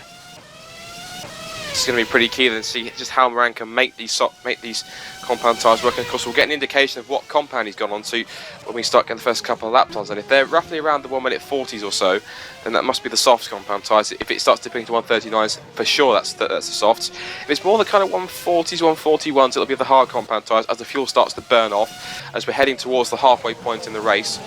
But Samuel Libert, very impressive stuff here. He must be on the hard tyres again because he's doing a really great job in 2nd place, and when you play in this alternate strategy with the hard compound tyres, and effectively, as you said before, Nick, he's doing effectively the job which Moran should be doing. He's in the position that Moran should be in right now. Effectively, it should be role reversal between those two, but in fact, how the race has played out, and Moran's opportunities from getting the better of him, as it played out there, as Lapshan back in P13, all over the back of Cyril Vermeulen through 8 and 9, as Baldi's also got past Rodriguez. And Simicic's gone around the outside of Calamise as well. So there's plenty of on-track action going on here. I think it's safe to say if Valencia at FSR doesn't produce dull racing, it produces fantastic racing, plenty of overtaking action going. As Lapshan had left the dummy extremely late. Feeling with him again going defensive, and Lapshan trying to turn the car to go around the outside, and he was so close to causing an accident there. Careful, Yannick, don't want to do too much of that. As he heads through turns 13 and 40 and back on the power once again. And Baldi's in close pursuit as well. Any opportunity he can get, he'll take it. We know he's good at making his tyres last and taking opportunity when he can get one. And he's certainly going to try and do that if these two get into combat and it comes off well and comes off worse. So keep an eye on that battle as it happens over P12. It's not for a points playing position, but it's still a great battle to watch nonetheless, as Simonchich is holding station ahead of Calamise, but also closing in on Van der Linden. So those three can go into combat also. So some decent battles going on near the bottom end and just outside the top 10. And of course that could have a major effect and a shake-up on effectively who scores points today and who doesn't, because of course these guys are all looking very racy, but at the moment ultimately in terms of pace the likes of Van der Linden, Calamise and Simonchich seem to have it right now. Yep, the race lead of Woodwiss is at 5.3 seconds from Samuel Libert in 2nd place of Twister Racing. Go Speed's Morgan Moran is in 3rd with Philip Pushka in 4th place. Peter Burlak is in 5th for the 2nd Twister Racing car. Dion Kostadinov in 6th. Jack Keithy is 7th. Marcel van der Linden in 8th. Ernie Simonchich in 9th. And Ivar Calamise currently in 10th. So look at the first up to speed lap from Morgan Moran. That was a 140.7. So that's quite intriguing to see that. If that's hard tyre pace already, that's pretty damn impressive for Morgan Moran to be putting that fast. We saw, of course, he was incredibly impressive on hard tyres and qualifying anyway to qualify P5. Only 7/10 on Woodwiss's time on soft. So Moran's already proven just how good it can be. 38.6. Actually, in fact, this could be soft. In fact, so this actually, if that is a hard tyre time, that's absolutely incredible. But I don't believe that is. That must be a soft tyre when he's gone on. Yeah, that's 38.6. And just you speaking there, Peter Burlak's come back into pit lane as well now, so he's dropping back down the order. And away he goes, and he will be in front of Marcel van der Linden. Will he? No, van der Linden's in front of him. So van der Linden's got in front of Burlak there, but Burlak will be on the fresh tyres. Simonchich is also now pitted as well. For what's that, the 24,000th time? Incredible amount of time he's been through the pit lane. He must keep forgetting things. It's, obviously, either that or he just thinks like I've just keep wear my tyres too quick. He just comes back in and said, "I'd like another set, please." And the team probably go like, "No, you've had too many. We've run out." So they've all sold out. Anyway, Adrian Rodriguez is also pitted, so he is in from that's now down to P17 because if Antonio Colorex is going to put him down to last if he's not careful. Drag race between the two of them. Trivial, taking the last couple of places in the classification. The car's still running. And Coloret's trying to go around the outside and they're going to go side by side. It's a minor placing, but it's still a great scrap. There's also Lapshan's into combat as well. Rodriguez will stick it round the outside and Coloret's don't think so. Burlak got Van der Linden then as well. He got by him already. So on those fresh tyres, Burlak's gone past Van der Linden. Van der Linden had about a pit lane, but Burlak is now up into 7th. Excellent stuff. And eventually Rodriguez again tried to go around the outside of turn 8, but couldn't make it stick, and Colorex is 3, so that battle is over. Lapshan, well, he's now in a sandwich between Vermeulen and Baldi. This is over course 12th position still. We said watch for Baldi. He's ever an opportunist, as quite a few drivers are in this series, and he's definitely proving it right now. So, Moran's caught Lebert as well. This over second place, Twister Racing against Ghost Speed Racing. Lebert has been caught by Morgan Moran, and Lebert ran wide there as well, coming towards turn 7. Can he get the braking zone of turn 8? Yes, he can. And well, that's a bit disappointing. Lebert didn't really defend that at all. So Moran's got straight up into second place. I thought Lebert was going to hold the inside coming out of that corner and defend into 8, and pulled left. Well, that fell flat on its arse. That was kind of anti-climax. It's going to be a great battle. Oh, it didn't. Nothing happened. So yeah, I thought it was going to be, but it wasn't. Yeah, so it's quite disappointing. But still, if it works for Morgan Moran, it works. So it's into P2 now, of course, once again. And now he's got a 6.7 second advantage to try and chase down Bono if it's possible. Because, of course, Bono pitted back on lap number... When did he pit? I'm trying to think when he pitted now. He was... Because I think he did two stints on the this is his first stint on the hard. So I think he pitted roughly about lap 18. So Weiss is going to be going until roughly around about, I'd say, lap 32, lap 33, I would have thought. So Moran's going to be going until, I think, now... This is his second soft tyre stint, and he pitted back on lap 22 or 23 or so. So he'll be in for about. That's why Lebert did what he did. He decided to make a pit stop. So Lebert is in. He missed his box. He was too short of his box. He's lost a lot of time in pit lane there, Samuel Lebert. He actually missed his box, and Pusher's going to go through. Lebert is away. And he's going to be close to Kostadinov, and Jan Lachon sounds like he's having a lot of fun at the moment against Cyril Vermeulen, and he is, and so is Gugo Boldi. He's got involved now for Crown 7 Net Rex. So Lachon, Vermeulen and Boldi. Yeah, Lachon trying to go down the outside of Vermeulen again, but the GC Mega holding the position, and Lachon swarming all over the back of the Dutchman as they head into the final corner. Vermeulen holds it, or a bit of a touch of wheel spin, and that's put Baldi, right onto the back of the Pescara machine as they head through turn 1. Will he make a move towards turn 2? Surely to the inside. Yes, he does. Can he pull him up alongside? He can. And that's a great straightforward pass there for Gogo Baldi. But Lapshan will try and go back at him on the exit. Indeed, he does. Brilliant switchback moves through these kind of corners. And Lapshan's going to stick his elbows out and try and make sure this pass doesn't come off. But it has to. And Lapshan again with a better exit through turn 5. 6 and 7 once more. Lapshan right in the slipstream of Vermeulen, just running away with it as Lapshan back up the inside. Ooh, that was close. Lapshan got clattered over the curb and had to light the rears up, and that was really Lapshan being a bit too opportunistic there. You got Burlak on Keithy now as well. This is over 6th place. Burlak is going to go to the inside of turn 17. Is he the Twister Racing car? Yep. Keithy's not defending that much. Maybe he's due a stop also. So Burlak's gone through. He goes into 6th place. Yeah, he is. Yeah, out in front, Weiss, 4.6 from Moran. So Moran's got some good pace at the moment. Philip Pushka dives into pit lane. So the Ghost Speed car comes into pit lane now. Lebert puts Lebert up and Kostadinov. Burlak goes through. Jack Keithy also dives into pit lane as well, along with Philip Pushka. Calamise carries on as Simicic and Van der Linden rounding out the current top 10. So we've now gone past the halfway point in the race. So of course, now this is where crunch time will start to come through. Keithy exits as Calamise goes through, and Simicic will try and leapfrog him again. And Keithy will think, oh no, not the Ash Racing car again. I thought I got rid of you before. So I think he's fed up with him now. So it's once again Simicic and effectively a precision sandwich once again. And it's these three once again. It's Calamise, Simicic and Keithy once more. So these three can't leave each other alone in this race. Yeah, and Keithy's going to have the one with the good pace now as well on those fresh tyres. So he'll get up to Simicic pretty quickly. Depends how quick he can get by him and up towards where Calamise currently sits in 7th place. Pushka in 6th with Burlak in 5th. Kostadinov currently in 4th. Lebert made his stop and has come out and is 16.6 seconds behind Morgan Moran with some pretty solid pace there himself. But Moran is the man on a mission at the moment, and it's down to 4.4 seconds. So now Moran is starting to try and close in a bit more. Let's look at relative lap times between Woodwiss and Moran. We'll check the lap time this time around for Woodwiss. So he comes across the line for this lap. He's been very consistent, 1 minute 40. He's getting quicker and quicker as the fuel comes down. 1:40.329. We compare that to Moran's last lap, and he has pumped in a 1:39.411. So consistent 39s here at the moment.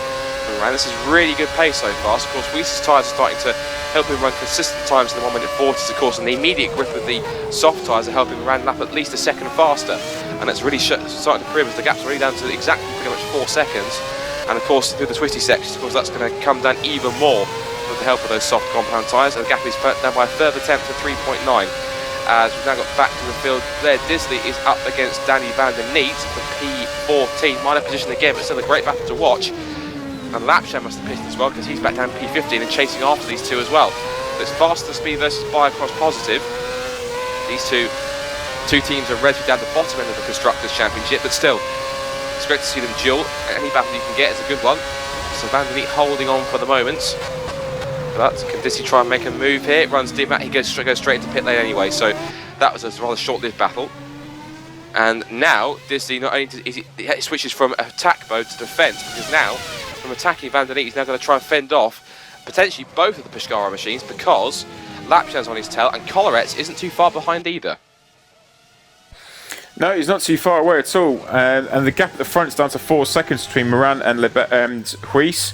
Lebert is holding station around 16.5 seconds to Morgan Moran as it stands at the moment. 6.1 further back is Dion Kostanov. But Peter Burlak is getting pretty close. That twister car is coming up on that Crown 7 Netrex. Pretty sharpish. Philip Pushka is in 6th place. Ivar Kalamis, Simoncic and Keithley are all going to be very, very close together in about half a lap. Well, they already are, because look at them close on the brake and Callum. Yeah, that was the braking ability of Simoncic and Keithley there. Completely got rid of that, so they're on Calamies already. So here we go again. Calamies, Simoncic and Keithley. Rounds, whatever round it is, 3,700 or so, because these guys have been going actually all race long in various stages, either as a threesome or in pairs. Oh, yeah. Look at that. Kostanov's just gone very deep into turn 2, and it's allowed Burlak with the cutback up into turns 4 and 5. Can he get it done through there? Oh, a bit of a... Oh! Kostanov oversteered over the curb, and it put both of them in the wall, but they managed to keep going. There's probably a bit of damage to both cars there. Kostanov went over the curb, and it went completely sideways into Burlak. Sorry, we got to switch with positions as Simic has been shuffled back behind past Keithley. That was all at the same corner that where Burlak and Kostanov made contact. And I maybe look at a replay of that to see how that all came about. So that was all... Pushka's actually close on these guys as well, so we've got 2 lots of 3-car battles at the moment. Burlak's getting close to Kostanov. Very, very close to Kostanov, down towards turn 12. Can he break later than him? He can. Very, very late, in fact. Burlak goes up a position. Can he hold it? He does indeed. Kostanov's down to 5th place, and Philip Pushka's ready to pounce for go speed. And Keithley's gone up the inside of Calamies at the exact same corner. And I'll tell you what, Keithley's move on Simoncic was a beautiful pass at turn 4. He actually took the outside line and shuffled Simoncic out of 9th, 8th position. So Keithley's taken two places in the space of almost that many corners. And now Simoncic wants to put some more misery on Callum. He's down the inside. Is he better on the brakes? Yes, he is. Superior braking prowess compared to Calamies. And Keithley's starting to run away with it already. So those fresher tyres definitely working their magic right now for Keithley, and Simoncic is starting to chase after him. So those two have never been apart very much. And Calamies is kind of like a bystander, just occasionally getting himself in there. So Calamies is starting to fall back, and that's what we said. Calamies is still lacking that race pace he's had in the first half of the season. It's rather mystifying that he hasn't really progressed too much. He's fallen backwards, and everyone else has caught up. It's quite disappointing to see that for Calamies. Slightly so. Ivar was a little bit down on testing also, so he's not probably at the full pace that he'd like to be at. But nevertheless, we got a good battle. We've had a couple of good battles emerge. We've had Burlak and Pushka and Kostanov, and it looks like Pushka's gone up past Kostanov as well. So he's now chasing down Peter Burlak, who will have Twister on go speed. As Keithley is in front of Simoncic, and like you said, Calamies has now gone backwards a little bit. Gap between Woodwiss and Moran, 2.8 seconds at the front. I'm quite disappointed now because no one's battling anyone else. They all seem to start to spread out a bit more now. So I think the relative tyre strategies are starting to play themselves out as we've gone over halfway in the race. It's all starting to play itself out now, and as we're seeing at the moment, this 2.8 second gap between Prix and Moran, and Libert is the man in third, and he is 15.4 seconds. That gap's not really changed between Moran and Libert, so Libert's doing a very, very good job with his pace at the moment at around 15.5 seconds. And Woodwiss has actually managed to stabilise the gap between himself and Moran at 2.8 seconds across that time as it went across the stripe to finish lap 33. So Moran effectively Woodwiss's tyres, obviously, they've gone for longer, but of course Moran's tyres are simply just burnt up a bit now, because look at the times that was set between both guys last time around. Woodwiss's was actually his fastest, his personal best, a 140.141, which is incredible. The fact that he's gone on those tyres for that length of time, compared to Moran's time of a 140.009. So effectively, Moran's time was quicker, but only by about a tenth or so. So Woodwiss is putting on incredible pace. He's had a bit of a moment there as well. It's gone up to 3 seconds. I think he's just had a little bit of a moment coming over the bridge. It's out at 3 seconds now. Very, very true. We could have a battle between Pushka and Burlak fairly shortly, because Stanov's thereabouts. There's a timing glitch on the screen because Burlak's going down the screen, so that happened yesterday, so it'll sort itself out, it's fine.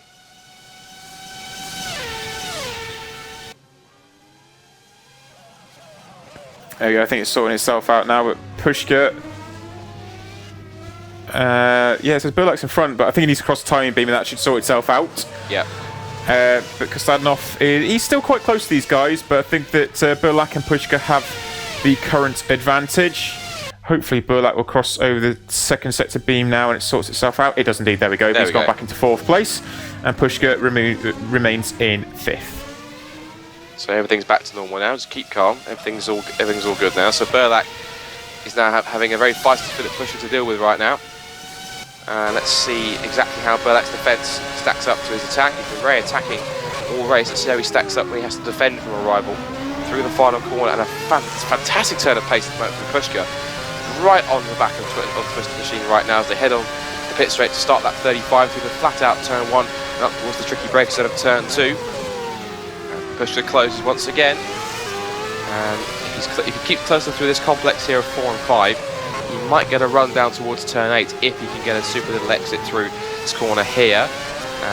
He does, it's a good exit. Probably not, he could be a tiny bit closer to try and take advantage and maybe think about a pass. So maybe his next chance is probably going to be down towards turn 12 if he can help it down under braking. And close once again. Now come on, Philip, you need a good exit through turn 10 to stand a chance of a run towards turn 12.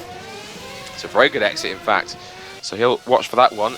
Meanwhile, Jaakko, our broadcast director, has told us that apparently Morgan's had another poor first sector. The gap's back up to 3.5 seconds. It's actually gone out even further now. It's not been a great middle sector either, and he looks like he might be struggling with a bit of grip here. So we should expect. I think we'll be expecting Moran into pit lane now. Oh, it's up to 4.2 seconds. This has been a really, really bad lap for Morgan Moran on an in lap here. So we should see Moran dive into pit lane now. He flicks second gear first, and into pit lane he does indeed come. So that's been a bad in lap there for Moran. He's lost quite a lot of time. Hits his box as he lost Gergo Baldi there, and away he goes now. Does Morgan Moran, and Libert is about 4 seconds further back down the field, and away Moran goes. Where is Libert? Libert is 2 seconds behind. So yeah, Moran lost quite a lot of time. It was nearly 15 seconds. Oh, 1.3 seconds in fact behind. He is behind. So Moran lost a lot of time on that in lap. Also, we did have momentarily another timing glitch for Peter Burlak, but he's back up to 4th again on our screens, but he was going down again, so obviously the timing beams aren't exactly working well for Burlak at the moment, so but he's still running up there just in front of Pushka, who hasn't yet made it past, but he's still right there on the rear wing of the twister as they negotiate turns 4 and 5. Pushka's taking plenty of curves through just pitted again. Again, what's that, the 77 millionth time now? Yeah, Ernie's now pitted. Where's Calamies? Oh, he's also been in pit lane as well. So Calamies and Simincic have both now pitted. Van der Linden, he's in 8th place. Keith Lee is in 7th place with Kostanov. And Pushka is getting very, very close to Burlak. Very, very close to Burlak. Can he do anything down towards turn 12? He's in the toe, and he's getting very close to that Twister Racing car's rear wing. Up the inside goes Philip Pushka. He does get the job done into turn 12. Good move there for Philip Pushka. much later on the brakes then definitely took advantage of that. So Pushka with some brilliant turn of pace in this beginning of the second half of the race. Oh, got race leader Barnaquist into pit lane now as well. And I was expecting that because of course his tyres have done about 15 laps on the hards anyway, so that is not really a surprise. So let's see just exactly how much time that Huis lost. This could be maybe a nice undercut, depending on how quickly Huis gets out. Moran's on the pit strip right now, but Huis is already away. And let's see exactly how much time he has lost. We'll see then. So as Huis then hits turn 1 now, we count it 1, 2, 3. It's about 3 seconds. So actually, Moran's not lost. Actually, he's not lost too much time. But I think actually on this outlap, he's actually gained a bit more time. So yeah, he's had a nice outlap there. It's 2.1, about 2.1 actually. It's come down to. That's not bad. After it's all sorted itself out, as Burlak has hit the box, as Kostanov has gone through. So Jack Keithley goes through now also, and released is Peter Burlak. Where's Marcel van der Linden? Quite far back, so Burlak comes out into clear air. 4.7 seconds worth of it, with Jack Keithley further down the road. So actually, this has worked out actually not as bad as we expected. Possibly walking around, a nice little outlap he's put together to keep Huis within touching distance, actually close in. So even though it was a scruffy in lap, he's managed to make that with a superb outlap, which is good work from the Frenchman. Hindsight's a wonderful thing here, Scott, but how much time do you reckon he lost? 3-4 seconds in that spin, and he's 2 seconds behind. He would have been about 2 seconds in front currently, potentially. Yeah, that's exactly. And he was battling. So he battled afterwards as well, of course, so he probably would have lost more time there. Absolutely. We'll have to see what happens now, but it's going to be definitely game on between Huis and Moran. You'd have to believe at this stage Moran's the one with a quicker pace. Although it's stabilised at 2 seconds, so we will have to wait and see. But those two, we could be on for but these two gunning it towards the end of the race. 20 laps to go. I'm not sure whether I should be sat happy with that, or I should be kind of like be hiding behind the sofa, because effectively those two, whenever they get together on track, it's always makes the fireworks, and it's never a good ending because someone always loses out in a rather bad way, whether it's someone retires or someone gets a penalty because of one person's done something to the other. So I'm not sure how to feel about that, but of course it'll be a great battle to watch for you guys. But of course for us to try and analyse and try and see, watch it play out, it might be a bit tough to try and take in. But then again, the hottest battles are always the best ones to watch. So let's see what the gap is right now. Gap's 1.8. So Moran, of course, is the faster man. He got it down to it's 1.9 now. So these guys you have to believe both of them are on the soft tyre right now. Huis to try and maintain his lead at the moment and try and extend the advantage, and Moran purely is just to try and catch up and make it through. But as you said, if he hadn't had all those events and hadn't had that kind of problem stuck behind all the soft tyre runners at the very beginning, I think you're right, Nick. He lost about 3 or 4 seconds in that spin. He would effectively be a couple of seconds ahead of Huis right now. So it technically should be, if that hadn't happened, roles reversed. It should be Huis doing the chasing after Moran, and Moran of course will have plenty of clear air. He's got plenty of it right now because Huis isn't immediately in front of him, ruining his dirty air. But Moran would be in front with much more clear air. And Kostanov's out. Yeah, Kostanov's had a bit of a moment. I'm not too sure what happened. He was near Burlak. Burlak's carried on and he's okay, but Kostanov's had a big moment down in, looks like turn 8, and he's out of the race. Well, for me, I got lag on my screen, so I didn't see exactly what happened to him, but if there was a moment between him and Burlak, then obviously that was the case, and Kostanov's come off worse. And yeah, it's fair to say Netrex's fortunes in the World Championship haven't really been the pleasant, of course, for various reasons recently, and that really hasn't made them any better. So not too good for Dejan Kostanov. His luck hasn't really been with him recently. Cross line they come once again, the two leaders, and the gap is now 1.8 seconds stabilised at right now. And Lebert has just pitted as well, so the third place man Lebert has pitted. Where's Philip Pushka?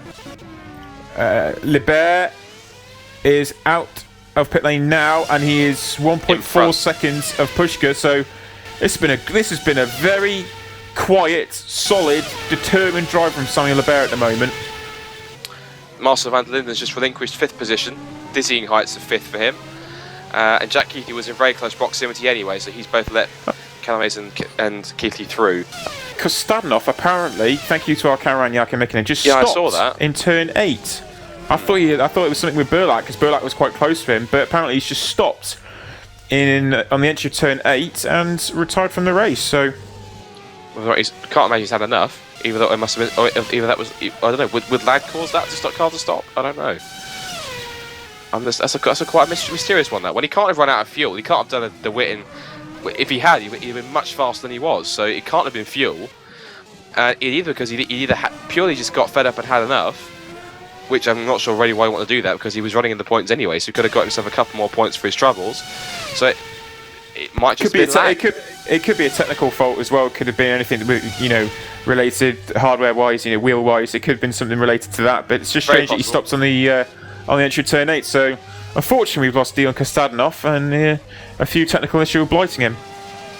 Interesting enough, the gap between Huis and Rad's gone back up now to 2.2 seconds, so I have to believe that both of them on the soft tyres, and Huis is liking them more than Miranda is, of course, because Huis are a lap younger. A lap younger, so I think he's probably making that work for himself at the moment, but it's a nice little buffer between Huis and Moran at the moment, and I think once you can say that Huis is in the zone. Again, Moran has got to go so careful. He's going to break the track limit on the entry to turn 8. He's running right out over the curbing with the right side of the tyre. Now, I think Mikko Primula will have to decide on what he classes as the track limit exactly, with its curbing or the white line. But if that was F1 rules, then he's breaking the limit there, because the right tyres are on the curb, not the left ones. So the entire car has gone beyond the inside the track white line. He's got to go a little bit careful there, Morgan Moran. I've just seen also Philip Pushka on the exit of turn 5 use all the exit curb, and again did exactly effectively what Moran just did. But all his four wheels are outside the curb, outside the white lines and all onto the curb. So effectively both of the Ghost Speed guys, they're cutting it fine here with these track limit rules. So they're going to have to just tone it down a bit more, just be careful what they watch, because effectively if they're not careful, unfortunately we could be seeing consequences for both the Ghost Speed cars. I'm pretty sure with what's been going on, of course, that's if that was the case, I'm not looking forward to the outcome in the aftermath. So it's alright, I've just had that confirmed. It's the they classify it as the curb as the track limit, so the right side of the tyres would have to go beyond the curb. Just understood the clarification of that. I just wanted to make sure. So he'd have to have the 4 tyres go beyond where the curbing is. So running along the curb to FSR rules is okay. Excellent. So effectively they can go as far as they want to the curb with no problems. That's good. So no penalties for anyone so far. Let's hope that'll be penalty free. Fourth place man, Morgan Moran's teammate Philip Pushka's just diving to pit lane now. So he's coming in for another set of tyres, which has allowed Peter Burlack to continue. And where is Jack Keithley? He's coming into the final corner now, and Pushka should get out in front of him, and he does indeed. So Pushka goes into 5th place, and Keithley currently in 6th. Gap between Huis and Moran is out to 2.4 seconds. 37.742 is Huis's best lap. 37.6 is Moran's best lap, but it would appear that Huis has got the consistency of the tyre currently. Yeah, we saw it on the hard compound tyre. He was setting very, very consistent 1 minute 40 lap time. So he's not only quick, but he's got that rock solid consistency that we've seen him use time and time again. And we've seen it before. If you give Huis half a chance to get out in front, he will dominate the race. He hasn't dominated the race, he's just been very consistent and maintained the gap out in front in the lead. So never give Bono Huis an inch, an opportunity, because even the smallest window that he needs to try and get himself in front, even at the start, if you let him get away that early the first couple of laps, that's it. It's more likely you won't see him again. So Morgan ran very well. Huis is a bit similar to the like of what Vettel does, because you know he's able to escape at the front very, very effectively. But if Moran wants to actually make some sort of impression, then he's got to stop making these mistakes. We've seen how good Huis is already, but and people are quick enough to say, "Oh, Huis is the best. He always wins. He always does this, always does that. Precision, do this, do that." I'm sorry, but if people are going to start going up the inside at corners when they don't need to be, Huis is going to win. He's that consistent. It's as simple as that. They can't make these mistakes to allow Huis and Precision to do exactly these what he's doing at the moment. Whilst that was going on, talking about going up the inside unnecessarily, I just watched that Yannick Lapson trying to go past Cyril Vermeer. I couldn't quite make the move stick, but so trying to go down the outside. But no, in many ways, I do agree with you, Nick, on that one. Is that effectively, if you're taking unnecessary risks, if you're putting your car into positions where effectively you don't really need to put them, you just have to. You can always do is just sit back and wait for the cars in front to come back towards you. If you're that eager to push forward and keep on going purely for the win and attacking no matter what, then you are going to make mistakes, and you are going to fall foul to your opportunistic style. And it's the ones who feel they can be a bit more cautious, not cautious, but more sensible, level-headed, and more consistent. That's going to be better. If you look, example, in the World Trophy Championship, Martin Gosby, as we said, has not finished twice. But if you see those guys, they're not, and Peter Burlack and Rob van Starkenburg are in there. They've managed to finish in all but one of the races, and they've always been in at least the top 5. So those guys are basically keep it consistent. Gosby, it's more had bad luck rather than being opportunistic. When you look at Morgan Morand, of course, I think Canada wasn't his fault. I think it was more kind of, in all fairness, Reese was a bit dopey and just moved across and didn't leave Morand enough room. Silverstone effectively was Morand's fault because he was too eager to get onto the power, spun the car in the pit lane. And then, of course, second place in Germany, which again wasn't bad. And then Hungary, as we talked about, it moved across on Huis. And again, that's kind of effectively where, you know, these kind of moves, Morand gets penalised for them. It's kind of almost like he acknowledges he gets the penalty, but he doesn't effectively, I mean it's in the nicest possible way, doesn't really learn from it. He keeps on making these kind of moves and just pushing the limits of the rules that little bit further, and then in some cases he wonders in some cases why he gets penalties and then he makes a fuss afterwards. It's kind of he needs to settle down a bit more. We understand the fact that he's a passionate driver, and we employ that. It's fantastic to see drivers who are passionate about racing, passionate about wanting to do well. But there's a time and a place for using your enthusiasm, and making unnecessary moves on drivers who you know are going to come back to you on alternate strategies effectively isn't the time nor the place. He's a single most frustrating driver without a doubt. He has the pace, he has the speed, and at some tracks he is quicker than Huis. Absolutely. Right, but it's the mental state between Huis and Moran. Considering Moran's older than Huis as well, that seems a bit of an odd one. But he's pushing on. He's pushing on, but he makes the mistakes, these little mistakes that cost him. Mistakes that have cost him points in the championship at vital times, like today, a day where Moran is arguably the quickest man on track, and he's actually bringing that gap back down now to Huis as well. By the way, he's arguably the quickest man on track. Was superb in qualifying, but just made a move that he didn't need to make, and it's put him behind Huis. And it's all these little areas, these little niggly things with Moran that Huis and Precision do right. And that is the difference between Huis and Moran. And there's plenty of Moran fans out there. I know there is plenty of Morans, but it's very, very, how much they appreciate him as a driver, and we all do. But that's the differences between the two drivers. I think what's also key is that effective Precision. This is supposed to take it as how I said it. Effectively, Precision know that Moran's is that kind of driver, and so I think in some cases they kind of. I'm going to cause controversy with this, but they kind of almost they know how to take advantage of that. They know how to, and also they bring it out purposely in any way. That's what I'm saying. So that effectively, they can see when Moran's going to make a move like that, and they can effectively Huis does, and he knows exactly how to act in a way that effectively he knows he can get the maximum out of the opportunistic style of Moran. So effectively, if he does make a mistake, he can pounce on it, and anyone does, and anyone would do that. So Moran just needs to sit. I was surprised he didn't take the gap in the summer break just to sit back and think, right, I'm a quick driver, but I need to sort out how I deal with these kind of situations. And it doesn't seem as though he sat down and done that. He's more of a case of practice, just gone out and practice and make sure he's the quickest out there. And that's all well and good. Pace is great. Being physically fast is brilliant. But when you haven't got the mental state to go with it, then effectively he is effectively fast but flawed. Where he's quick, but he still makes stupid little mistakes. He needs to get that out of his system. Once he does that, he will be practically an equal for Huis, in that effect he has the pace and the mental capacity to be able to just keep on playing consistent drives and consistent runs. So, because of qualifying laps, because like I said, I've hardly ever seen Boniface make a mistake. It's very rare when I see it. The only time I've ever seen him probably once was he made a quick little comedy mistake in Monaco when he perched his car onto the barriers at the swimming pool section. That was in practice though. In the race, I think of all the races I've commentated and watched on Prix, I've never seen him make one major mistake. Whereas Moran has made quite a few mistakes in several races. So as you rightly pointed out, that's the difference, is that Huis is younger, but he's got a more level, a more sensible head on his shoulders, in all fairness, than Moran.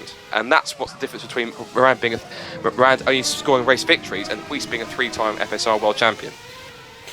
I think the other thing with that as well, just to cap this off, is that Moran reminds me a little bit of Lee Morris. Very, very fast, not the greatest temperament.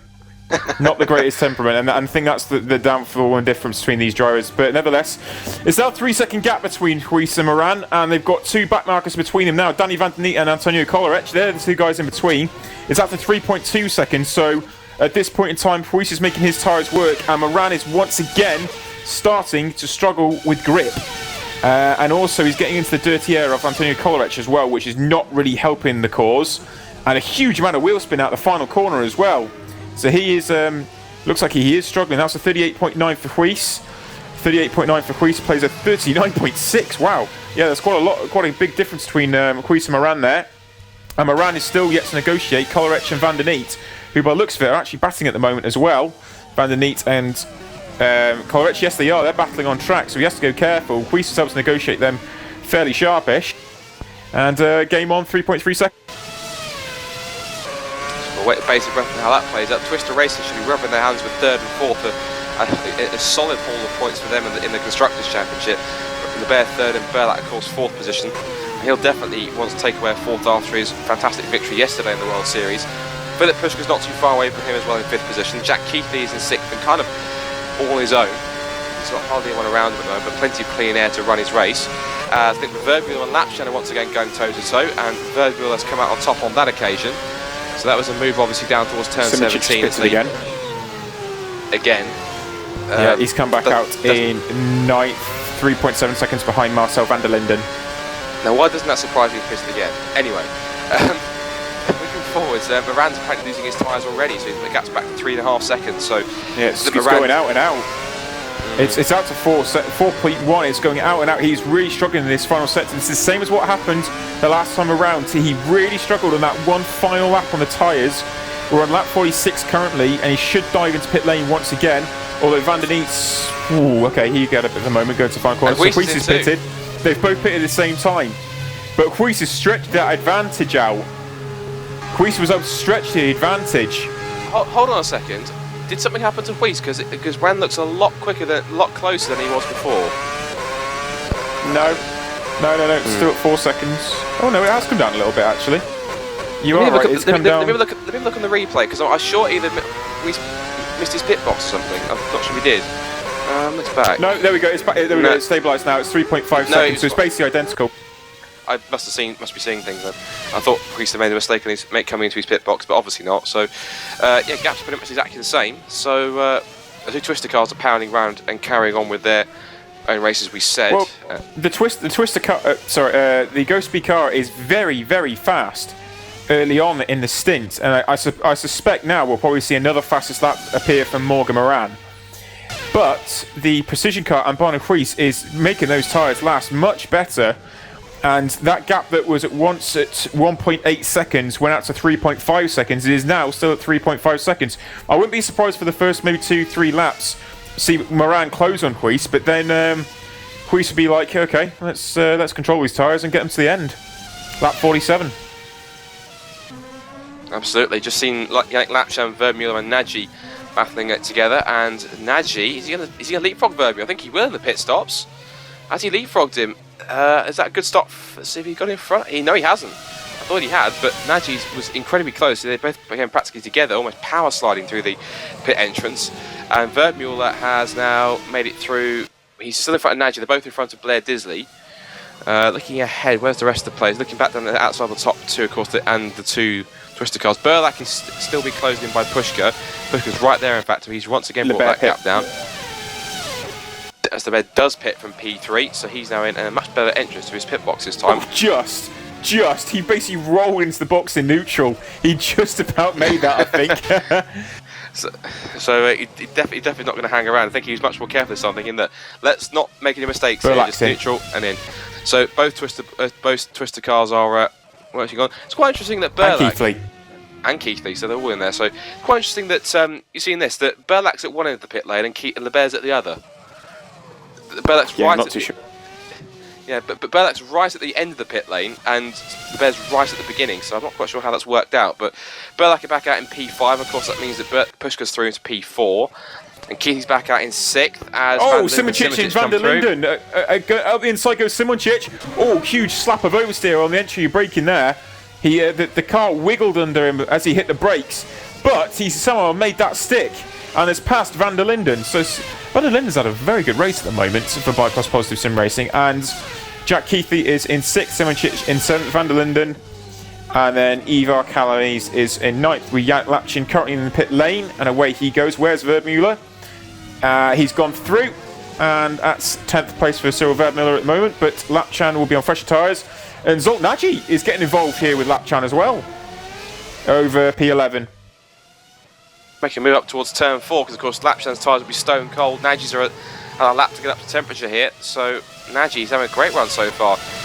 If he's careful and plays this smart, if something happens between Verdmuller and Lapchan, this could be the second time that Faster Speed score a single point in a row. Just to iterate the point from before, Bonaquist did a 36.9, Moran did a 36.8. So it goes to show that in those early stages that works. Moran, I think Keithy just...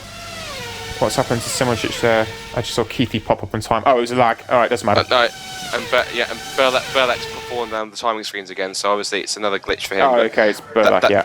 That should correct itself as it goes across the Yeah, line. Pushka's one that's pitted. Yeah, Pushka's pitted. And away he always be close actually. And he's away now, so he's behind Berlak. But he's going to be 1 lap fresher tyres, so it's a case of which is quicker now, the Twister or the Go Speed. Now, apparently there's been contact between Lapchan and Nagy. Where has actually Lapchan got to? Let me just look at a replay, let's see how that worked out. Oh, there was. And Nagy, half spin. I need to look at that. If you've got that on the replay, they went side by side. Van der Lind's just made his stop as well, his final stops, where he's come out in 9th place, quite a way in front of Verdmuller.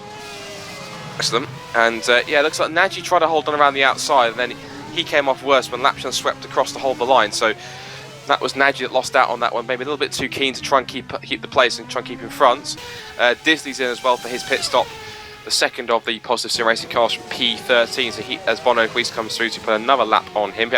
It's the first time he's gone a lap down. And the gap at the front is going back to 3.3 seconds though. In fact, it's gone 3.2. So looks like it's stabilising. And unless, this is highly unlikely, unless Weiss makes a dramatic mistake or is held up by some traffic, I can't really see the top two changing anytime soon towards the end. This has worked in terms of Weiss for consistency. The gap is coming down. The gap's coming down between them. It's at 3 seconds dead on now. But there'll be a plateau moment that will happen for the Go Speed car, and Weiss will be able to control his pace then to the end of the race. So it's a controlled race, and Weiss has done that very effectively at 3 seconds on lap 50. Absolutely, as Pushkin now continues to chase after Berlak. Of course, his tyres, as you said, 1 lap fresher, and they head through turn 1. And Pushkin's taking a lot of inside curve through turn 1 there, trying to get as much speed as he can, and clouts the curve of 2. And takes a brush of curve of 3, and Berlak will try and hold on for P4 here, because Puster will love him to go and get that to go with the Bears' almost certain podium. I hope that's a cursing as well. I don't want to put that on anyone at all to the end of the race. Keithy 6th, ahead of Semicic in 7th. A few seconds, about 3 seconds ahead. 5 seconds ahead is Semicic and Calamaze. Van der Linde should get himself 2 points for his troubles. And Vermuller standing in for this time instead of Van Starkenberg. He's currently in 10th, but Lapchan has pulled away from Nagy, so we could see some fireworks between these two once again towards the end of the race. So there are 1 or 2 places looks like up for grabs in terms of points playing positions. I think the closest battles are definitely might see a potential switch for 4th and a switch for 9th, and switch for 10th. Sorry. So those are the 2 battles to watch on track at the moment. Yeah, 4th and 10th is about right, and Berlak and Pushka lapping fairly closely. 7/10 splits them currently between the pair of the Twister and the Go Speed, but it's a case of can Pushka get by Peter Berlak. And the quiet man, silent assassin of the day, has been Samuel Abert, 23 seconds behind Morgan Moran, 16 seconds in front of his teammate Peter Berlak, and I think has done a very solid job. Absolutely, can't disagree with that. Effectively, as I said before, I'll say it again, I put Peter Berlak as the man who's going to potentially get a podium, not Samuel Abert. I wasn't sure how much pace he'd have, but in all fairness, he's proved me wrong. He's done a fantastic job on those hard tyres to pretty much almost cover off what's happened with Moran. Well, that's what probably has given this race, the fact that he did not get any issues at the start on hard tyres. He did not get mixed up in any crap at the start. That's true. And he was able to deal with those tyres in the most efficient way possible, and has done very well from it. Pushka's very close on Berlak now as well, so we could see the Go Speed go by the Twister racing car for 4th position. Second gear, good exit, 3/10, 4/10, how quick is this ghost speed, straight line speed against the Twister. Twister we've already seen is pretty decent. The ghost speed was relative to the precision. Let's see how close he can get. 312 kph hitting the red line of the rev limiter, and he can't get close enough through turns 12, 13, 14. Exit of 15, steam down towards the heavy braking down to 17. He's a bit closer.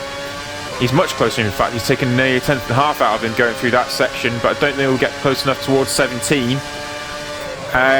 Oh, big late lunge up the inside. Oh, no. Contact, he's around. That's deja vu, like his teammate that. Yeah, ended up on the curb. But Burlak has held the position. A little bit of a late turn in, but Pushka was so far back, a huge late dive bomb. And not to be. Pushka is going to have to fight back to Peter Burlak now and try and negotiate him once again. Better pace on these tyres though. It's only 37.4 from Burlak and Pushka did a 37.1, so it looks like the ghost speed is better on its tyres against Twister, or this specific Twister anyway at the moment. Gap at the front, 3 seconds exactly. We've lost both faster speed cars in the last 5 laps. We've lost Daniel Van due to an engine failure, and we just lost Zolt Nagy as well, so we're down to 14 cars still running in this race. So a fairly high attrition rate here at Valencia, and not necessarily for incidents. It's kind of more a case of these guys have just had suspension, have more, not accidents, it's just pure DNS. So either it's lag or just other problems that they've had in the race. But Moran was momentarily about 2.8 seconds away, got the gap down to 2.8 seconds compared to Huis, but we're back up to 3 seconds by the time they finished the lap. So Moran is pushing, but it's just not enough. He's running out of laps, he's not going to do it. So effectively at the moment, while Morandi's going faster and he will close in, it is going to be proved to be too little too late. It's 2.9 seconds again, so Huis is stabilising it once more. So effectively it's punch and counter punch between these two. At the moment Huis is hitting back harder. Yep, just staying at 3 seconds at the moment. There's barely any difference between them in terms of lap time now, and Lebert is 24 seconds back, and Burlak is the man under pressure and Pushka, and this is going to be all over 4th place. Oh, Burlak ran wide. He's run wide through 20, up through 22 and 23. They're side by side coming down to the final corner, and Burlak covers the line just about. A little bit of movement under braking there, but I think that can be forgiven due to the nature of the corner. The ghost speed of Philip Pushka is getting very close to the Twister of Peter Burlak. Down towards turn 1. Pushka goes to the inside. Can he get the late braking done? Yes, he can. Momentum goes with Burlak though. Good drive from Pushka around the outside of the following corner. Cuts across him. Oh, don't turn across Pushka. That was very, very close to turning straight across him there. Got the job done. And Pushka goes in to 4th place. Burlak back to 5th. But that was a little bit... That was a little bit tight on how close Pushka was to cutting across the nose of Burlak there. Yeah, there was a bit of contact I noticed between the two cars, so I think Pushka, that was to the limit of what's effectively acceptable. But Burlak did try and stick his nose in there, of course, and held the line, but Pushka was just that little bit more in front. And moving under braking to corner's mind. Moving under braking is a little bit of a no-no. You don't want to be doing that too much. No, of course, especially when corners like the final corner into turn 4. Burlak's coming back at him around the outside for turn 12. And can he get those up the inside? No, again, Pushka covers the line off. Pushes him wide as well. He's got to be careful with some of these moves. Definitely so. As you said, but a lot of risky moves, as you pointed out earlier on, Nick. That's coming true. And of course, now it's the end of the race. I wouldn't put it past some of these guys if desperation starts to set in, if they think, well, points are up for grabs, and you know the difference between 4th and 5th is it's 2 points, but it's 12 points rather than 10, and that can make a difference. As I see Antonio Colares has gone a lap down to the leaders, but still Burlak seems as though at the moment right now he hasn't got a match with Pushka. On these tyres right now they're a lap younger, and immediately has more pace because he's already starting to try and gap the Croatian as they head down the pit straight once again to start lap 54. As for the leaders, whereabouts are they? They're down towards turn 12 as Huis comes under brakes ahead of Moran. The gap's 2.5 seconds, but again it's not coming down quick enough. Moran is coming down though, interestingly though. It is coming down, but I think it'll get towards the end of the stint, and that's when it sorts itself back out again. But yeah, it's 2.5 seconds at the moment. He's taking a half second out of him. But Moran needs Huis to really start losing time, more than half a second a lap or so, a lot more than that, in order to really take advantage and have any chance of maybe trying to catch him on the final lap and make a pass. But then, if those two come to blows in the final lap, I dread to think what the result's going to be, because of course we know the history between these two, and it's not pleasant. No, and Moran is certainly pushing. The gap is coming down, but my fear is as soon as you get towards laps 56 and 57 that the tyres on that go speed will give up. We'll have to wait and see with bated breath as they come through turns 1 and 2 again. And Moran again in pursuit, but like I said, it's not going to be enough, I don't think, unless something miraculous happens to Woodwiss. It's a very rare occasion it does happen. When it does, it's usually not something that's characteristic of Woodwiss, and usually it's not a physical error. Jack Keithy's been a little bit disappointed in the race. His pace hasn't been quite there, and he's fallen back behind Pushka and Burlak, and that's not really worked out for him, unfortunately, there today for the GT Omega driver after taking a podium around the Hungaroring. His best lap's 37.7, so in terms of what Woodwiss has done, I mean, Woodwiss has done a 36.9, the better, the 37.1, 37.1 Pushka, 37.4 Burlak. So it's the fastest lap of the race for himself, his personal best. It's not particularly impressive, and I don't think it's just really worked out for the GT Omega driver there. Ivar Kalami is also going to be a little bit disappointing being down in 8th at the moment. But you got to say, a top 10 potentially finish on here for Marcel van der Linden in that Biocross Positive Sim Racing car. That's a great effort. Well, Lapshan's quite a way back, so effectively, in fact, Lapshan has got past Vermeulen as we were talking about all of that, so the pass has been made at some point along the line. But van der Linden, effectively, he's got about a 17-second advantage over Lapshan. So right now, unless he makes a huge mistake and loses 20 seconds, I think effectively that's 2 points in the bag positive, and they'll be very pleased with that after van der Linden starting near the back of the grid. So he'll be very pleased. In fact, effectively, he had a back of the grid penalty anyway. Yes, so he did. To do that and get to 9th place is another great drive. I think it's typical of Biocross Positive. They do this. The qualifying's not so fantastic, but they're always there at the end. They're always there at the end of the race. They always get their cars to the end of the race to the finish, and more likely they pick up the scraps of those who just couldn't last the distance. And that's great strategy from them to be able to have that longevity, to be able to be there and get both cars to the end. They've had a really great. They've scored points in their first season. They should be proud of that because. Granted, they haven't scored any podiums or race victories yet. Of course, they're not at that level just yet, I don't think. And hopefully, if they secure some better drivers, then not that van der Linden and Disney are poor drivers at all, but if they start to progress a bit more for maybe next season towards the end of this year, they might find themselves in better positions more frequently, more often. But effectively, they've shown the pace at how they can run and get themselves brilliant results. As I say that van der Linden, I feel I'm putting the curse on him because he's got very squirrely under braking for turn 17. So. I don't wish to hope that I hope his brakes aren't going completely because you've got some very hard braking zones here. But van der Linden and Biocross Positive have shown that on their day, if they have got a decent pace and a decent car underneath both of their drivers, they can cause an upset and score some brilliant results. I mean, they deserve it, to be fair.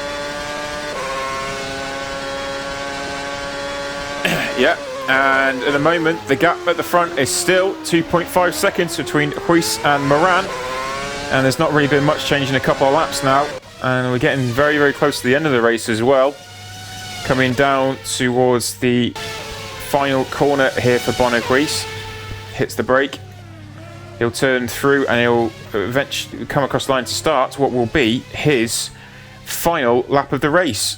Here we go. 1 lap to go for Woodwiss and Morgan Moran. And it's a gap of 2.7 seconds that's kind of stabilised since their final round of stops. Samuel Lebert, he's 27 seconds back down the road. Pushka and Burlak, they've sorted themselves out. There's nearly a second that splits those two now. Keithy's settled into a gap that's 10 seconds further back from Burlak and 4 seconds in front of Simoncic. And Ivar Kalamis is closing on Simoncic, but I do not believe it's going to be enough. And Marcel van der Linden, as you said, 9th place. Jan Lapchin, Bati Pescara, they must be pleased with what looks like to be a top 10 result for them in 10th position. And Cyril Vermeulen for GT Omega. Jack Keithy's teammate on the outside here, he is in 11th. We have to say it's that one thing we've talked about is the consistency. That's the word of the day, and of course it's something that Woodwiss had in spades, and Morgan Moran just didn't have enough of, to be honest. And of course Woodwiss has taken full advantage of that, and it's not been a dominant drive, but it's one of those races where effectively he's been at the front, and despite the best efforts of everyone else, no one's been able to overthrow him, which is great. So I guess notable drives we can note for Samuel Lebert in 3rd, Philip Pushka beating Peter Burlak in 4th. For 3rd, 4th, 5th have put in fantastic efforts today. Disappointing from Keithy and Simoncic and Kalamays as well. Great job for also van der Linden and Lapshan. But as we come to the end of this race, you have to say Woodwiss again, it's typical fashion from him, make a mistake at all, and he's proved that once again today. So it's going to be a fantastic victory and one more step towards a 4th title. Nature of the man, consistency, and he's going to come around the final corner now. And Woodwiss will win the European Grand Prix in fantastic fashion. Comes across the line. Woodwiss wins around the streets of Valencia. Morgan ran in second place. A good recovery drive after that moment early on in the race. And now we've got a 25-second wait before the next car. That is the Twister Racing car. And very good drive, I believe, from Samuel Lebert. Twister Racing must be thrilled with what they've seen today from Samuel Lebert. He stayed out of trouble. Did very good job on those hard tyres. He sweeps around turn 25. Power out the final corner, and it will be third place for Samuel Lebert, and a great drive from him. Philip Pushka, he's 13 seconds back down the road as Lebert had completely backed off towards the end there. Into the final corner he comes, very deep into it. Still can see Burlak in his mirrors, but a good drive there from Philip Pushka for fourth place. Wonderful drive from him. Peter Burlak comes across in fifth place. Jack Keithley for GT Omega, the sister team of Precision Motorsports. He's going to be the next one to cross the line. He's in sixth position after a solid drive from himself as well. Sixth place goes to Jack Keithley. Ernie Simoncic, after a lot of pit stops, but he's going to cross in seventh place. A good drive from him. Ivar Kalamis comes across in ninth place, and then we will have, in eighth place, and Marcel Van Linden coming across in ninth with Yannick Lachin for Barty Pescara. He will finish in 10th place after a very solid drive from himself, and Pescara must be thrilled to be back inside of the top 10. Drives to the line hard now, and then the second GT Omega car, and this is Jack Keithley's teammate of Cyril Verdmuller, will come across in 11th place and be the last one on the lead lap. Well, I have to say, I think I don't think we're expecting the race to be as entertaining as it was. Of course, we were thinking, it's Valencia, it's going to be dull, but it was far from it. Plenty of overtaking, plenty of battles going on throughout down the field. There's some points where so many battles we couldn't even keep up with it. It was incredible, and that's exactly how we like it. So, great stuff from all the guys out there. One or two questionable moves and one or two guys, but yeah, excellent stuff from all those guys out today. One or two drivers in the chat, including Ernie, saying WTF tyres. That's probably the reason why he was in the pit so many times. So he was obviously wondering where his tyre wear went. But he said his soft tyres were totally red on his indicator in 3 laps. So that was something to do with the setup, or he was just ragging. I can't have been ragging a bit too hard if he's mystified at that at all, but that's rather unusual. But yeah, great driving from everyone out there. Great drives from Woodwiss, of course, as typical as we see. Morgan Rand should have been more consistent, but has to settle for second place. Could have been more if he hadn't had that spin early on in the race. Good drives from Lebert, Pushka and Keithley. Disappointing drives, I have to say, from Keithley, Simoncic and Callaway's. Well-deserved 9th place for Van der Linden and for Lapchan as well. Great points for them too. And just hard luck for guys such as, both of the NetRec guys didn't score any points, neither did Fast and Speed. And BremGP got very unlucky as well. And Mark Albert's bad weekend for him. Weekend to forget, to be honest. Didn't even make it past, I think, 3 racing laps for him. So that's really unfortunate in both races. But yeah, great afternoons racing. Great weekends racing for all 3. And yeah, real pleasure to commentate on as well. Yes, absolutely. It's been thoroughly enjoyable to commentate on that race. It's been a pretty entertaining race, other than towards the end where it just seemed to peter out a little bit. But nevertheless, we move on. We do indeed. We move on. We move on to the Italian Grand Prix and around the infamous and beautiful Monza circuit, which, by the way, I'm very pleased to say that I'm going to for the real F1 this year. So I'm very much looking forward to that. But yeah, it will have the Italian Grand Prix around Monza. And that will be on the 31st of August for World Series, and then the 1st of September for the World Trophy Race around lunchtime, and then World Championship again in the evening. So we'll round this off, so for myself, Nick Rowland, and also Scott Woodwiss, and our cameraman, Jaakko Mikkonen. Thank you very much. And also the production and also race direction from Mikko Pumalainen. Thank you very much, and we will see you in 2 weeks' time. Bye-bye.